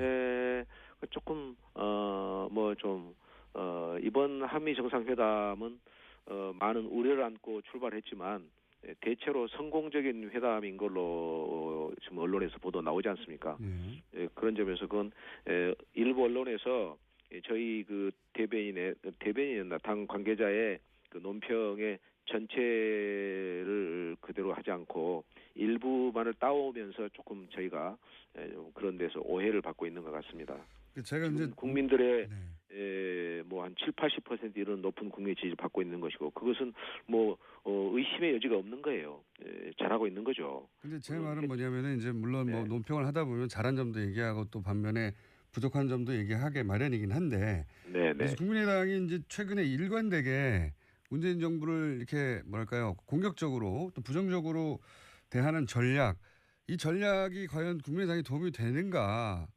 내부적으로는 지금 지도부의 전략이 이게 맞는 방향이냐, 국민의당에 도움이 되는 방향이냐 이런 의구심은 내부적으로 없습니까? 저희 내부적으로는 이제 시시비비 옳은 것은 옳고 그른 것은 그렇다. 그런 확실한 태도를 가지고 임하자. 그래서 이낙연 총리 때 저희가 선도적으로 지지 찬성을 했었지 않습니까? 지금 이제 그 정치권의 문제인데 여야의 문제에 있어서 결국에 연대와 협치의 방식과 이 수위의 문제인데 이제 아마 일반 국민 여러분들께서 보실 때는 왜냐하면 70-80% 국민들이 지지를 하고 있기 때문에 뭐 거의 그냥 좀 모든 걸 좀 협조해주면 좋을 텐데 하는 게 있을 겁니다. 그렇지만 또 구체적 사안으로 들어가면 최근에 이제 김상곤 교육부총리, 그다음에 조대혁 노동부 장관, 송영무 국방부 장관 인사청문회 다 보셨지 않습니까? 이런 결함과 문제점이 있는 사람들이 그대로 중요한 공직에 취임했을 경우에 괜찮은 것이냐? 우리 사회의 도덕적인 어떤 수준과 도덕의 엄격성을 유지한다는 관점에서는 어떠하냐? 이런 논의는 남습니다. 그래서 어떤 그 여당의 관계자 한 분은 저한테 이런 얘기를 하더라고요. 좀 아쉬움이 남다. 자기도 세 사람 중에서 두 사람은 좀 이제 아웃을 임명을 강행하지 말고 한 명만 임명을 하면서 사전에 야당과 대화를 했으면 좋겠는데 지금 아마 청와대의 의지는 그게 아닐 것 같다. 그래서 자기도 좀 답답하다. 이런 속내를 전하는 것을 들었습니다. 어쨌든 그런 대목 하나하나에 있어서는 조금 저희가 좀 유연해야 할 필요가 있는 것을 느낍니다. 그렇지만 연대와 협치가 잘 가서 5년 동안 우리 문재인 정부가 순항을 하려면 대통령과 청와대에서도 조금 어떤 데에서는 야당의 의견도 경청하고 처음에 대통령 당선되었을 때 야당 당사를 방문하셨잖아요. 네네. 그런 그 정신과 기조가 계속해서 유지가 돼야 됩니다. 그런 것을 저희는 또 그럴 필요를 느끼고 있고 그런 방향으로 잘 가야 할 것 같습니다. 예. 개별 사안의 뭐 구체적 문제에 대해서 야당이 지적하는 건 뭐 너무 당연한데요. 이제 제가 여쭙고 싶었던 것은 전체적으로 국민의당이 지금 그 뭐랄까요, 거의 대부분의 사안에 반대한다는 이미지, 뭐 그런 전략처럼 보여서 그것이 당 내부적으로 이렇게만 가서는 안 된다는 분위기가 있느냐 제가 여쭤보는 건데. 네네. 저도 개인적으로 자유한국당 또 바른정당과는 조금 다른 입장을 가지고 국민의당이 잘 가야 된다. 객관성 높은 좋은 심판관, 엄파의 역할을 잘 수행해야 된다. 그런 생각을 가지고 있습니다. 알겠습니다. 그 이야기는 다음 기회에 다른 주제를 한번 모시기로 하고요. 마지막 질문 한 가지만 더 드리자면 탈당 이야기도 많이 나오는데요. 국회의원 단위에서는 쉽게 움직일 수 없겠지만 지방선거가 있기 때문에 지역 의원들은 그렇죠? 지방의원 혹은 지자체를 선거를 준비하시는 분들은 좀 동요가 실제로 있죠. 있죠. 지금 분위기가 그렇게 썩 좋지 않습니다. 그러나 제 개인적으로는 이제 그런 일은 전혀 없을 거고요. 이제 주민들 만나 뵈면은 제 개인에 대해서도 지금 떠나는 게 좋겠다는 주민들 상당히 있으십니다.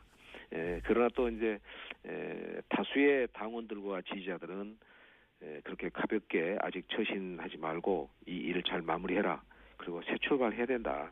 그래야 당도 당신도 살아남아야 한다. 이런 말씀들도 하십니다. 저는 아까 말씀처럼 진실과 정직의 토대에 의해서 이 당을 새로 건설해야 한다는 그런 책임감을 느끼고 있습니다. 다만 이제 지역에 있는 지금 지방선거를 앞두고 있기 때문에 지방선거에 출마하려는 분들이 조금 흔들리고 있는 것, 동요가 있는 것 잘 보고 있고 그것이 참 가슴이 아픕니다. 혹시 합당의 가능성은 있습니까? 여기까지만 하고. 여기까지만 민주당과의 하고. 합당. 어떤 조건 하에서는 가능할 수도 있다. 아니면 어떤 조건에서는 불가능하다. 쉬운 이야기는 아닌데요. 글쎄요. 굉장히 어려운 이제 말씀이신데 정치의 세계에서는 내일 무슨 일이 일어날지 모든 일이 다 가능하기 때문에 그런 가능성을 아예 없다고 말씀을 제가 드리기는 어렵겠습니다만 지금으로서 뭐 가까운 장래에 그런 일이 일어날 가능성은 저는 거의 전무에 가깝다고 생각합니다. 알겠습니다. 오늘 말씀 여기까지 듣겠습니다. 감사합니다. 네, 감사합니다. 네, 지금까지 국민의당 황주홍 의원이었습니다. 임문결 소장님 나오셨습니다. 안녕하십니까? 네, 안녕하십니까? 네, 오늘은 어느 나라입니까? 오늘은 일본으로 가볼까 하는데요. 일본 주로 네. 서구를 커버하시다가 일본까지 커버하시는 걸로. 원래 외신 하려면은 국제뉴스를 하려면 다 해야죠. 일본이 어제 선거가 있었잖아요. 그렇습니다. 예. 도의원 선거가 있었는데 이 외신에 관심이 많으신 분들은 뉴스를 뒤지다 보면 거의 매달 어느 나라에서는 선거가 있어요. 그렇죠. 뭐 선거 피해 다니기는 네, 어렵죠. 주요 국가들에. 근데 네. 이제 중국은 뭐 선거라고 그렇겠지만 지명을 하니까 후계자들을. 네. 그렇군요. 지명도 오래군요. 예, 그 중국 뉴스도 한번 다뤄보겠습니다. 나중에 5년에 한 번씩 지명하는데. 자, 그리고 중국, 일본, 미국, 그리고 뭐 프랑스, 영국 이 정도는 거의 항상 커버하시는. 그렇죠. 선거가 있으면. 예. 지금 그 얘기하시니까 생각이 나는데 네. 지난주에 제가 말을 하다가 중간에 탁 끊기는 어떤 그랬었잖아요. 네, 기억 안 납니다. 네. 그래가지고 제가 이제 당황을 해가지고 네. 그 인사도 못하고 그냥 그랬거든요. 네. 그 다음에 제가 문자를 많이 받았어요. 화났냐. 그 공장장 원래 그런 사람이니까 이해해라.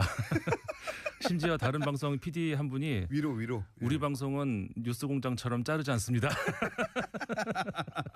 그 PD님에게 전해드립니다. 저희는 자릅니다. 자, 그래서 오늘은 자르지 마시고 네, 최대한 안 자르겠습니다. 네. 그래서 이제 어제 그 도의원 선거가 있었는데 네. 그 집권 여당이죠. 자민당이 거의 그러니까 역사 이래 자민당 역사 이래 최대의 참패를 당했다 이렇게 평가가 나올 정도로 지금 그 선거에 실패를 했습니다. 그렇군요. 그 원래 의석이 그 도쿄 의회의 자민당이 57석이었거든요. 예. 근데 이제 57석이면은 원래 이제 그 과반은 못 됐지만 제1당이었었죠. 그 전에는. 근데 이번에 그 사전에 여론조사를 봤을 때 과반은 물론 안 되고 아마 지금 의석보다 뺏길 것이다 하는 정도로 알고 있었죠. 그러니까는 몇 석을 더 뺏기느냐 그거에 따라서 선전 여부가 이제 어떤 그 평가가 될 수 있는 그런 거 있는데 이번에는 그 평가를 할 수도 없을 정도로 아까 말씀드린 것처럼 57석에서 23석 그러니까는 과반은 물론이고 일당도 뺏긴 거죠. 일당도 뺏기고 그리고 원래 의석의 절반 이하로. 예. 그렇죠. 그러니까는 고이케 유리코라고 하는 그 지금 현재 도쿄도 도지사죠. 작년 선거에서 작년에도 마찬가지입니다. 그 자민당 후보를 누르고 도지사로 선출이 됐는데 도민 포스트회라고 하는 정당이라고 보기에는 좀 어려운 그런 어떤 그 지금은 탈당을 했습니다만 어쨌든 간에 당을 계속 그 자민당 소속으로 하면서 이제 선거에 나와가지고 자민당 후보를 이긴 사람인데 그러니까 무소속으로 물론 이제 이긴 사람인데 그 당시 6석이었거든요. 이번에 49석으로 늘어났습니다. 그러니까 엄청난 세력으로 성장을 한 거죠. 거기다가 이제 공명당이 원래 그 자민당하고 같이 이 중앙 무대에서는 공조를 하고 있잖아요. 연립 여당이잖아요. 그런데 이 도쿄 도의회에서는 공명당이 이 고이케 유리코하고 같은 연립 형성을 해가지고 그 이외에 이제 무소속 몇 명 좀 합치고 이렇게 하면은 과반을 넘어서는 한마디로 말해서 도쿄 도의회를 장악을 하게 된 거죠. 그렇군요. 예. 자, 지금 사실은 이렇게 된 것은 아베 총리가 그 학원 스캔들이죠. 네. 각해 학원이었던가요? 예, 각해 학원 부인은 물론 본인도 연루됐던 각해 학원. 그거는 모리토모 학원이고. 그런가요? 두 개가 있어요. 학원은 뭐였죠? 그거는 이제 그 측근이라고 할 수 있는 그런 사람이 이제 연루가 됐다는 그러니까 수혜를 봐줬다 이런 건데 그 대학교에 수의학부를 그렇죠. 뭐 신설하는데 뭐 개입했다. 그렇죠. 정치적 개입을 했다. 네. 맞군요. 그러니까 아까 본 문제는 모리모토 학원이었고. 네. 모리토모 학원 같은 경우에는 그 국유지 재산을 이제 팔았는데 10분의 1 가격으로 팔았다는 이걸로 말도 안 되는 그런 거. 근데 거기에 이제 그 학원이 스캔들이 2개였습니다. 네. 두 가지가 있었죠. 이제 그것뿐만 아니라 지금 그 이번에 자민당이 이렇게 지지율이 폭락하고 있는 이유가 이제 몇 가지가 더 있는데 예를 들어서 그 여성 정치인 2명의 어떤 뭐라고 할까요? 그 설화라고 할 수 있는 어떤 그런 것들이 또 굉장히 발목을 네네네. 잡았어요. 이나다 도모미 방위상. 어떻게 보면은 아베 총리가 굉장히 그 차기로 밀고 있는 여성 정치인 중에 네. 하나거든요. 항상 한참 부각됐었는데. 근데 이번에 도의원 선거운동 과정에서 아주 하면 안 되는 큰 실수를 했습니다. 뭐 그랬죠? 제가 우리식으로 바꿔서 한번 표현을 해드릴 테니까 들어보세요. 이게 발언 수위가 어떤 정도인지. 예를 들어서 서울시의회 선거를 하는데 네. 우리나라 국방장관이 나와서 네. 우리 국방부도 목소리를 같이 했습니다. 민주당을 지지해 주십시오. 서울시의회 선거에서 이렇게 얘기를 했다고 가정을 해보십시오. 그러면은 서울시에서 어떤 반응? 우리 이 정치적으로 어떤 국방부 장관이. 네, 국방부 장관이. 국방부 장관이 나와서 민주당을 지지해 주십시오. 네, 혹은 국방부의 이름으로 자유한국당을 지지해 주십시오. 네. 뭐 국민의당을 지지해 주십시오. 이게 말이나 되는 소리인가요? 그런 얘기를 국방장관이 했다는 거죠. 그렇죠. 일본의 방위상이 이 얘기를 했단 말이죠. 네. 이거 당연히 그런 더 문제는 그렇게 되면 당연히 그 어떤 그 책임을 물어야 되지 않겠습니까? 네. 우리나라 같으면 그렇게 되잖아요. 근데 책임을 묻질 않아요. 노무현 전 대통령은 그런 유사한 건으로 그보다 훨씬 못 미치는 건으로 탄핵을 당했었어요. 그건 비교가 안 네. 되는 거였죠. 네. 근데 이거는 그 탄핵이 아니라 그냥 장관 해임할 수도 있는 그런 것이고 그렇죠. 뭐 어떤 사과 이런 거 하나도 사과 발언도 없었고요. 어떤 그 야당에서 강력하게 이제 어떤 사과라든가 이상의 어떤 이런 것들을 요구를 하는데 사과로 끝날 문제는 아니죠. 물론 근데 요구를 하는데 전혀 듣질 않아요. 아베 총리가 어떤 사건이 발생했을 때 대응하는 방식이 사과를 거의 안 하거나 사과를 하더라도 살짝 하고 갑자기 북한 문제가 크게 터집니다. 맞아요. 근데 이게 북한 문제로 항상 위기를 탈출해 왔어요. 네, 맞습니다. 그래서 이제 우리나라보다 북핵 그다음에 북미사일에 대해서 더 심각하게 생각을 하는 나라가 일본이죠. 올해 안에 전쟁 나는 걸로 아는 일본인도 많았어요. 정치적으로 예. 그거에 이제 현재의 자민당의 그 독주 구도에 굉장히 유리하기 때문에 이상하게 꼭 그렇게 자민당의 위기가 온다 싶으면 북한이 한 번씩 쏴주고 이렇게 되더라고요. 어쨌든 그런 것들이 전체적으로는 그러니까는 이 자민당의 지나친 독주가 빚어내는 이런 현상들이거든요. 네. 그러니까는 사과를 할 이유도 없잖아요. 네. 그리고 아까 이제 말씀드렸던 그런 이나다 방위상의 발언도 그렇고 그다음에 도요타 마유코라고 하는 중의원이 있는데 여성 의원이에요. 40대에 굉장히 엘리트 정치인으로 그 평가를 받는 사람인데 그 자신보다 10살이 더 많은 비서한테 폭언을 하고 때리기까지 하고 그렇게 머리 나쁘면 진짜 저희가 말을 할 수 없을 줄 말을 해보세요. 네. 아니 그거는 그 방송에서 하기는 부적절한 그럼 표현입니다. 부드럽게 좀 표현해 보시면요. 관둬라. 그렇게 머리 나쁘면 관둬라. 그렇게 머리 나쁘면 관둬라를 네. 굉장히 자극적으로 네. 원색적인 그리고 단어로. 소리까지 지르면서 차 안에서 그게 녹음이 됐어요. 그거를 혹시 그 당하는 사람이 휴대폰에 네, 당한 녹음 사람이 기능을 켜놓고 그렇죠. 예.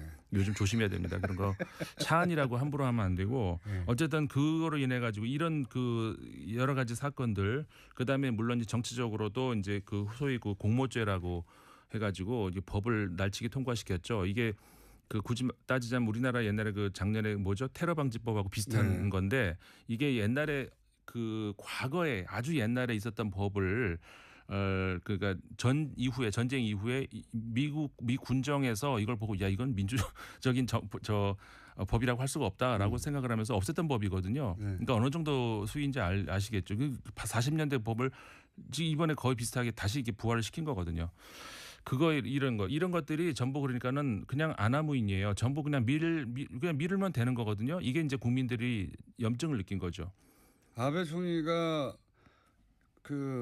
해외에서는 그렇게 공격도 비난도 우리나라로부터 많이 받았지만 국내에서는 최소한 55% 이상의 지지율을 줄곧 유지해왔었거든요. 네, 근데 최근에는 여론조사에 따라서 30%대까지 떨어진 여론조사까지도 나왔습니다. 이렇게 되면 이제 본인의 과업이죠. 외할아버지 때부터 헌법을 개정하는 평화헌법을 개정하는 네. 그 행보가 제동이 걸리겠네요. 그렇죠. 우리한테 좋은 소식입니다. 제동이 걸릴 수밖에 없고 다만 우려스러운 것은 일본 정치가 뭐라고 할까요? 그 어느 한 정권이 불리해지게 될 때, 그러니까 네. 정책적으로 어떤 그 실수를 했다던가 아니면 부패를 했다던가 이럴 때 다른 정권으로 넘어가는 것이 아니라 자기 당 내에서 파벌끼리 왔다 갔다 한다는 거거든요. 하긴 그래요. 맨날 똑같은. 그렇기 때문에 그러니까 상황에서. 극우 성향은 계속 커질 수밖에 없어요. 왜냐하면 이 우익 성향이 정권을 뺏긴다는 걸 생각을 못하기 때문에 당연히 점점 그래서 지금 그 이번에 고이케 유리코 이번에 도지사 같은 경우도 마찬가지입니다. 그 성향으로 따지면은 아베 총리 뭐 못지않아요. 뭐 우리나라 저 도쿄에 있는 한국 학교 짓겠다는 그 부지 이것도 이제 무효화시킨다던가 위안부 이 문제에 있어서도 역시 강경 발의를 한다던가 못지않거든요. 1분 남았는데 차기 그래서 얘기가 나옵니까 일본에서?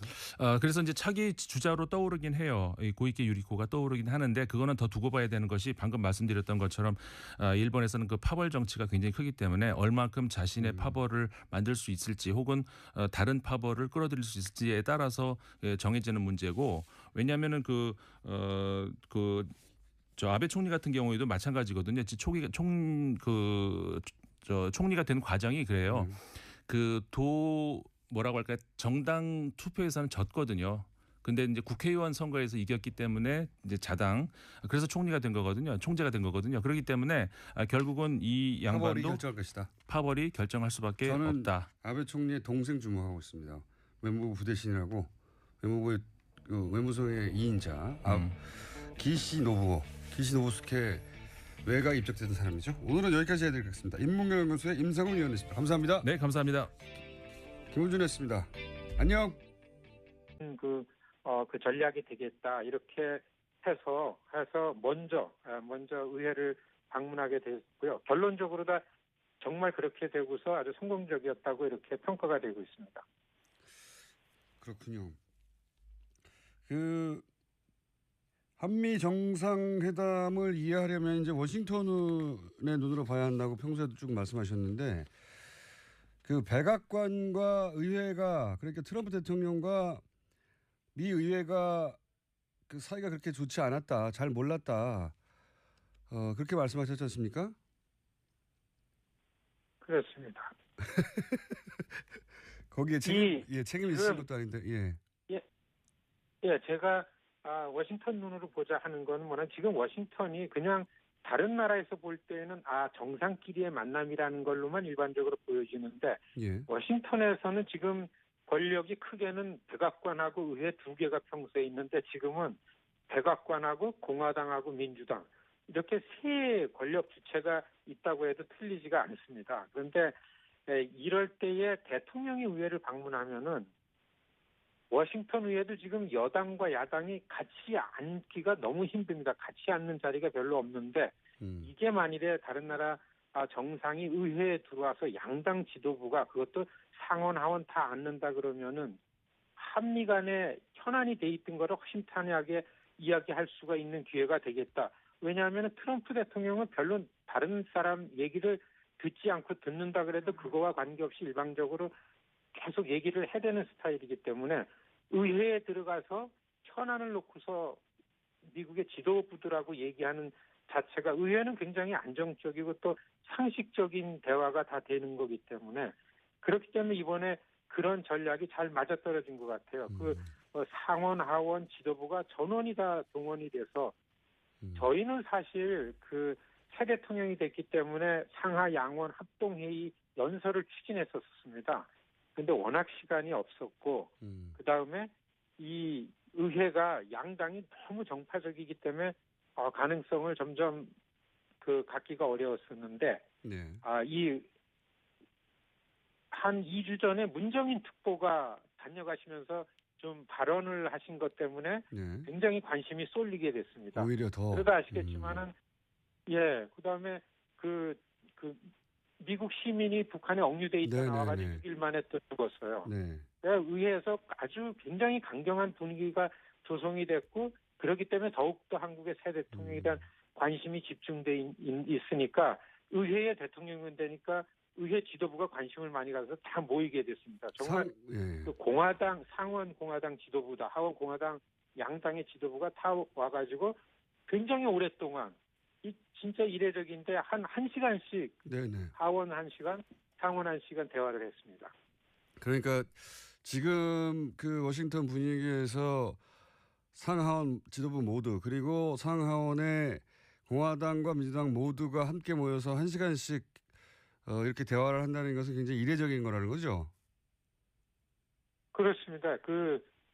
그리고 대통령한테 질문이 한 20여 개 이상이 쏟아진 질문을 굉장히 차분하게 다 받아내고 그 결과가 특별히 하원 의장이 그 문재인 대통령하고 간담회 끝난 다음에 상원도 다 끝난 다음에 그 내용을 종합해서 그 성명을 낼 정도였었습니다. 안심해도 되고 우리가 갖고 있던 그런 생각이 아니고 이 새 대통령하고 한미 관계가 탄탄하다는 거를 이런 것들을 우리가 확인할 수 있었다라는 내용이 이제 그 이튿날 예정된 정상회담 쪽에 이렇게 전달이 된 거죠. 그렇군요. 그렇기 때문에 네. 이사님은 이제 의회 방문이 성공적이라고 보시는 건데 그러면 어떤 걸 물었고 어떻게 답했길래 성공적이라고 보시는 겁니까?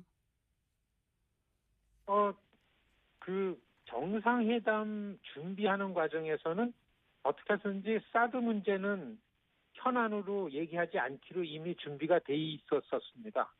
네. 그런데 그럼에도 불구하고 북한 문제가 갑자기 굉장히 긴장되게 올라오는 바람에 의회 내에서는 또 워싱턴 그 전문가들 속에서는 그럴수록 사드가 빨리 배치가 되고 이래야 되는데 한국 정부의 반응이 좀 탐탁지 않다만 이런 분위기가 있었었는데 역시 시작하자마자 제일 먼저 그 질문한 사람이 하원 군사위원장이 네. 대통령에게 사드 관련한 의견을 질문을 했습니다. 그리고 폴 라이언 의장도 그 문제를 짚었고요.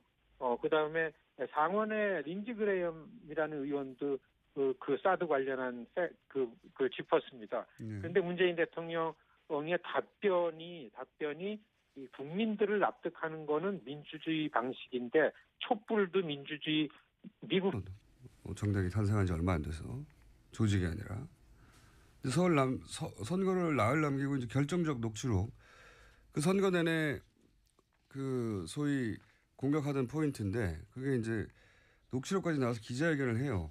그런데 후보가 그렇게 답답해하고 도움이 안 된다고 토론을 하는데 사실상 반대했다는 건데 박지원 당시 대표는 그걸 기자회견 전에 알지도 못했고 그러면은 사인을 낸 거는 그걸 검증한 공명선거지원단 단장이 이제 이용주 의원인데 초선이에요. 부단장은 의원도 아니고.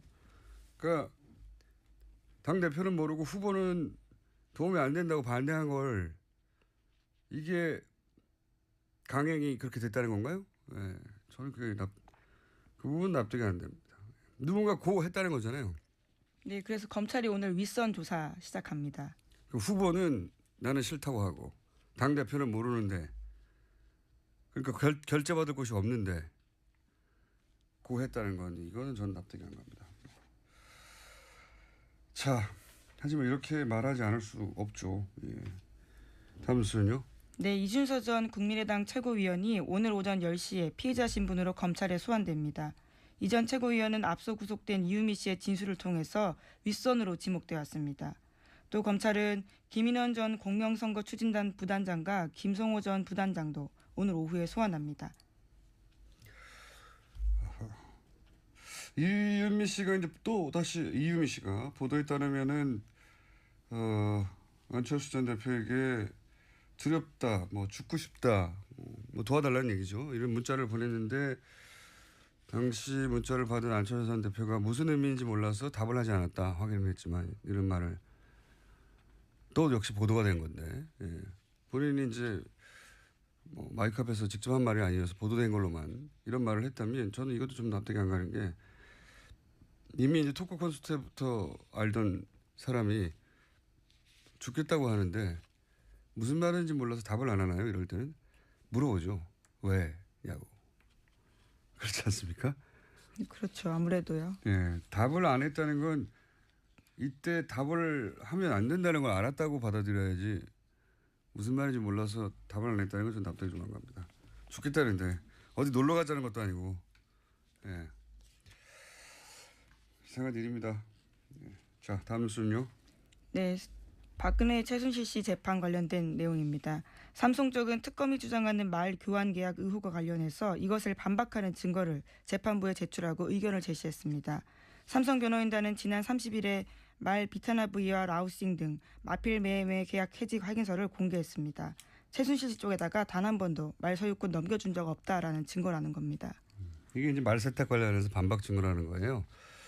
간단하게 말하면은 소유권이 최순실에게 넘어갔으므로 비밀계약서 드러난 비밀계약서상 이것은 뇌물이다 이렇게 특검이 얘기를 한단 말이죠. 거기에 대해서 삼성이 한 일이 뭐냐 이게 이제 이 기사를 보면 대체 뭘 말하는지 잘 몰라요.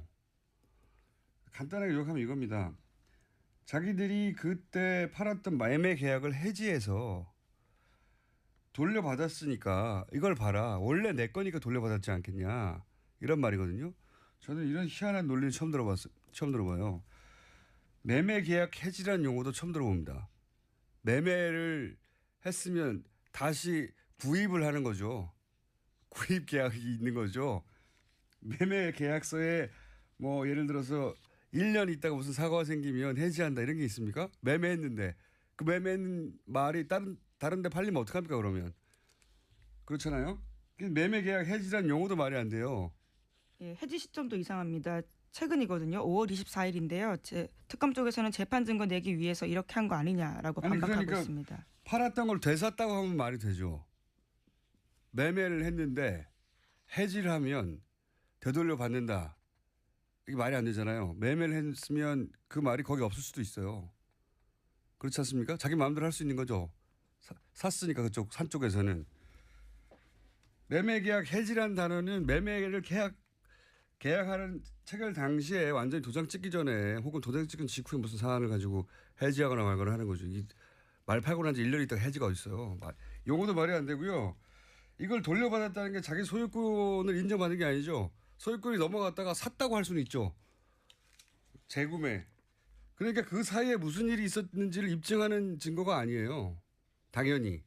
그 사이에 비밀계약서에 의해서 최순실에게 넘어갔는지 아닌지를 입증할 수 있는 이 증거가 아니란 말이죠. 근데 이 해지 계약서로 말이 되돌아왔으니까 원래부터 내 거다라고 지금 주장하고 있는 겁니다. 정말 희한한 주장이에요 이게.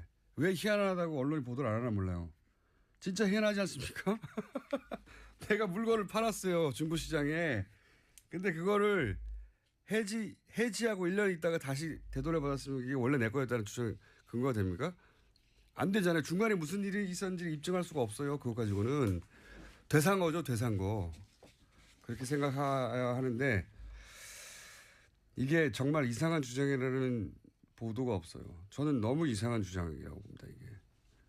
예.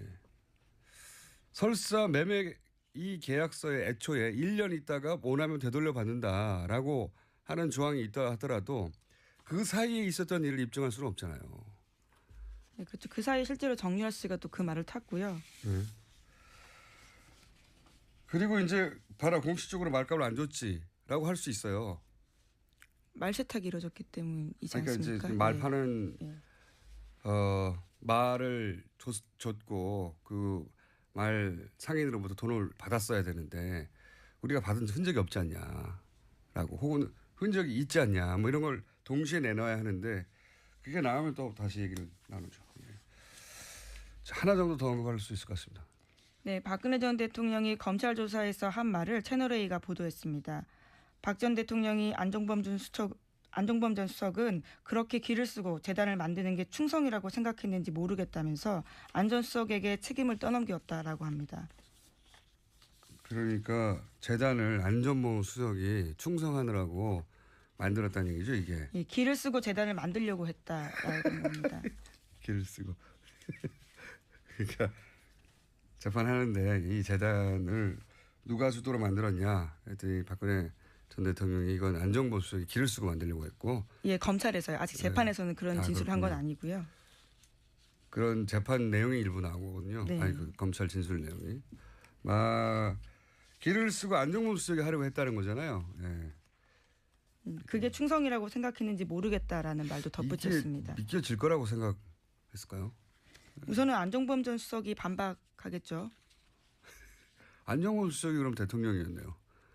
대통령이 야, 왜 그래? 그랬더니 네가 기를 쓰고 만들어야 돼. 아 정말 이게 보통 이제 이 정도 일이 벌어지면 밑에 사람이 뭐라고 해도 그건 내 책임이라고 하는 이제 리더로서의 워딩으로 이해를 구하는데 이런 것도 안종범 수석이 충성하느라고 했다는 거 아닙니까? 왜 그랬는지 모르겠다고. 기를 쓰고 만들려고 했다고. 재단을 참 이상했다고. 오늘 여기까지 해야 되겠습니다. 지금까지 시사인의 김은지였습니다. 감사합니다. 중 상하원 의회 지도부와의 만남이 있었습니다. 이 자리의 의미는 무엇이고 그리고 성과는 어땠는지 이 만남을 지원했던 한인 유권자센터 김동석 상임이사 전화로 연결되어 있습니다. 안녕하세요, 이사님. 안녕하세요. 네. 뉴욕입니다. 네. 그래서 살짝 막아뜹니다. 자, 이 상하원 의회 지도부와의 만남이 2시간 정도 이어졌다고 한국에는 보도가 됐습니다. 우선 이 정상회담 전에 상하원의 의회 지도부와 간담회를 추진하셨고 실제 간담회가 이루어졌는데 이 간담회가 이루어진 이유가 뭡니까? 그리고 추진하신 이유가 뭡니까? 사실 뭐 다 아시겠지만 트럼프 대통령 예측하기가 굉장히 어려웠고요. 예. 그다음에 의회하고서의 간격이 굉장히 아직까지 넓습니다. 그러니까 대통령과 의회. 예. 대통령하고 교류 이런 친밀감이 없기 때문에 그런데 아시겠지만은 아베 총리도 그랬고 시진핑도 그렇고 트럼프 대통령이 되자마자 와가지고 대통령만 만나고서 갔기 때문에 일방적으로 트럼프 대통령의 얘기만 듣고 갔던 이런 전례가 있기 때문에 네네. 이번에 의회를 간 거는 예. 의회에서 한번 이제 새 대통령이 이렇게 선을 보이는 것이 훨씬 유리할 수 있고 또 그런 것들이 이 관례를 보면은 의회 방문의 결과가 정상회담에 영향을 주기 때문에 굉장히 좋은 일정이었다고 이렇게 생각이 들었고요. 그다음에는 사실 상하 의원들한테 관심이 집중돼 있었습니다. 의원들도요. 왜냐하면은 탄핵 정국 촛불 이런 걸 통해 가지고 새 대통령이 나왔는데 막연하게 한국의 새 대통령이 이러한 정국에서 과거 노무현 대통령 쪽 사람이었던 이 정도로만 알려져 있고 그런 상황이었는데 이렇게 됐을 때에 대통령이 의회 지도부하고서 대화할 수 있는 자리만 생기면은 이건 좀 정상회담에 큰 영향을 주고 좋은 담겨 있기 때문에 언론 발표문에는 원론적인 언급만 했다고 밝혔습니다. 반면에 트럼프 대통령은 공동 성명에 담겨 있지 않은 한미 FTA 재협상을 포함한 여러 가지 문제들을 구체적으로 언급했는데 언론이 언론 발표문만 기사로 쏟아내고 있어서 공동 성명 발표가 늦어진 거에 대해서 애가 탔다라는 이야기를 했습니다.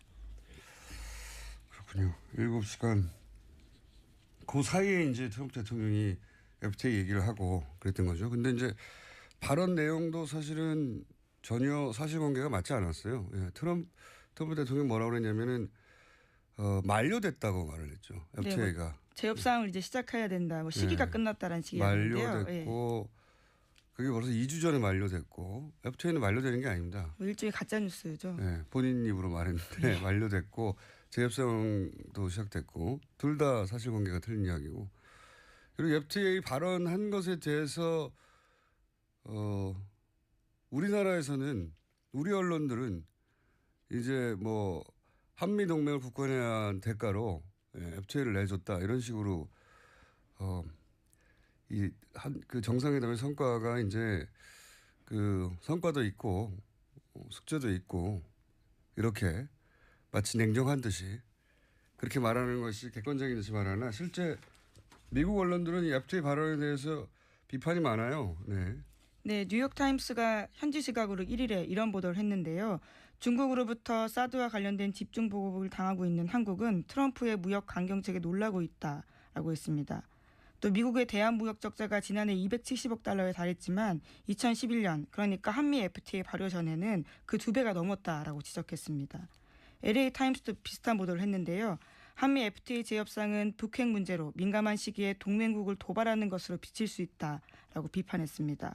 로이터 통신 또한 무역 불균형 문제를 매우 거칠게 트럼프 대통령이 제기했고 이런 공개적인 불만 토론은 현명하지 못하다라고 평가했습니다. 이게 사실은 뭐 이런 얘기죠.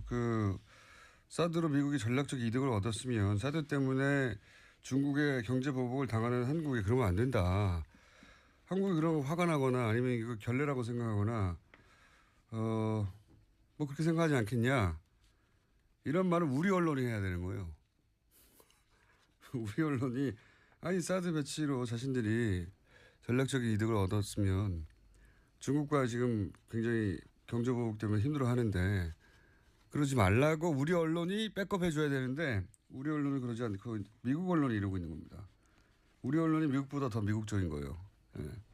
심지어 미국 온라인 매체인 복수에서는 트럼프 대통령이 무역 적자와 재정 적자를 헷갈려서 거꾸로 말했다라는 지적도 했습니다. 그런 얘기 했죠. 네. 지금 무역 적자 때문에 우리가 20조 달러의 적자가 생긴다고. 근데 이게 20조 달러는 재정 적자고 무역 적자는 5천억 달러밖에 안 되거든요. 네. 그래서 이 매체 복수는 아마도 CNBC인가요? 거기서 나온 보도를 받아 쓴 걸 거예요. 거기서 humiliating 아주 창피한 실수를 한국 대통령 앞에서 우리 대통령이 했다. 이런 식으로 보도를 했죠. 무역 적자와 재정 적자도 구분 못하는. 그러니까 FTA가 끝났다는 말도 사실관계가 틀린 얘기지만 2주 전에 만료됐다고. 그러면서 예를 든 것도 사실관계가 전혀 다른 거라 미국 내에서는 하여튼 비판받는 얘기입니다. 그럼에도 불구하고 어쨌든 FTA 얘기를 하긴 하겠죠. 네. 자, 이 이야기는 저희가 잠시 후에 전문가를 모시고 나눠보기로 하겠고 다음 뉴스는 뭡니까? 네, 국민의당 소식입니다. 국민의당 진상조사단이 어제 안철수 전 대표 대면 조사했습니다. 안철수 전 대표는 문준용 씨 의혹 관련 폭로가 있다는 것만 알았고 증거 조작은 전혀 몰랐다라고 밝혔습니다. 또 당시 매일 뚜벅이 유세 중이어서 보고받거나 지시할 겨를도 없었다라고 해명했다고 합니다. 국민의당은 이유미 씨의 단독 범행으로 잠정 결론 내렸다라고 전해지는데요. 박주선 국민의당 비상대책위원장은 가짜 제보 사건으로 국민도 속았고 국민의당도 속았다라고 말했습니다. 많이 듣던 표현이네요. 네, 익숙한 말이죠. 저는 안철수 전 대표가 몰랐을 거라고 생각합니다. 사전에 조작을 알고도 발표하게 하기에는 너무 위험하죠. 예. 그런데 이제 이 말을 하면서 보도에 따르면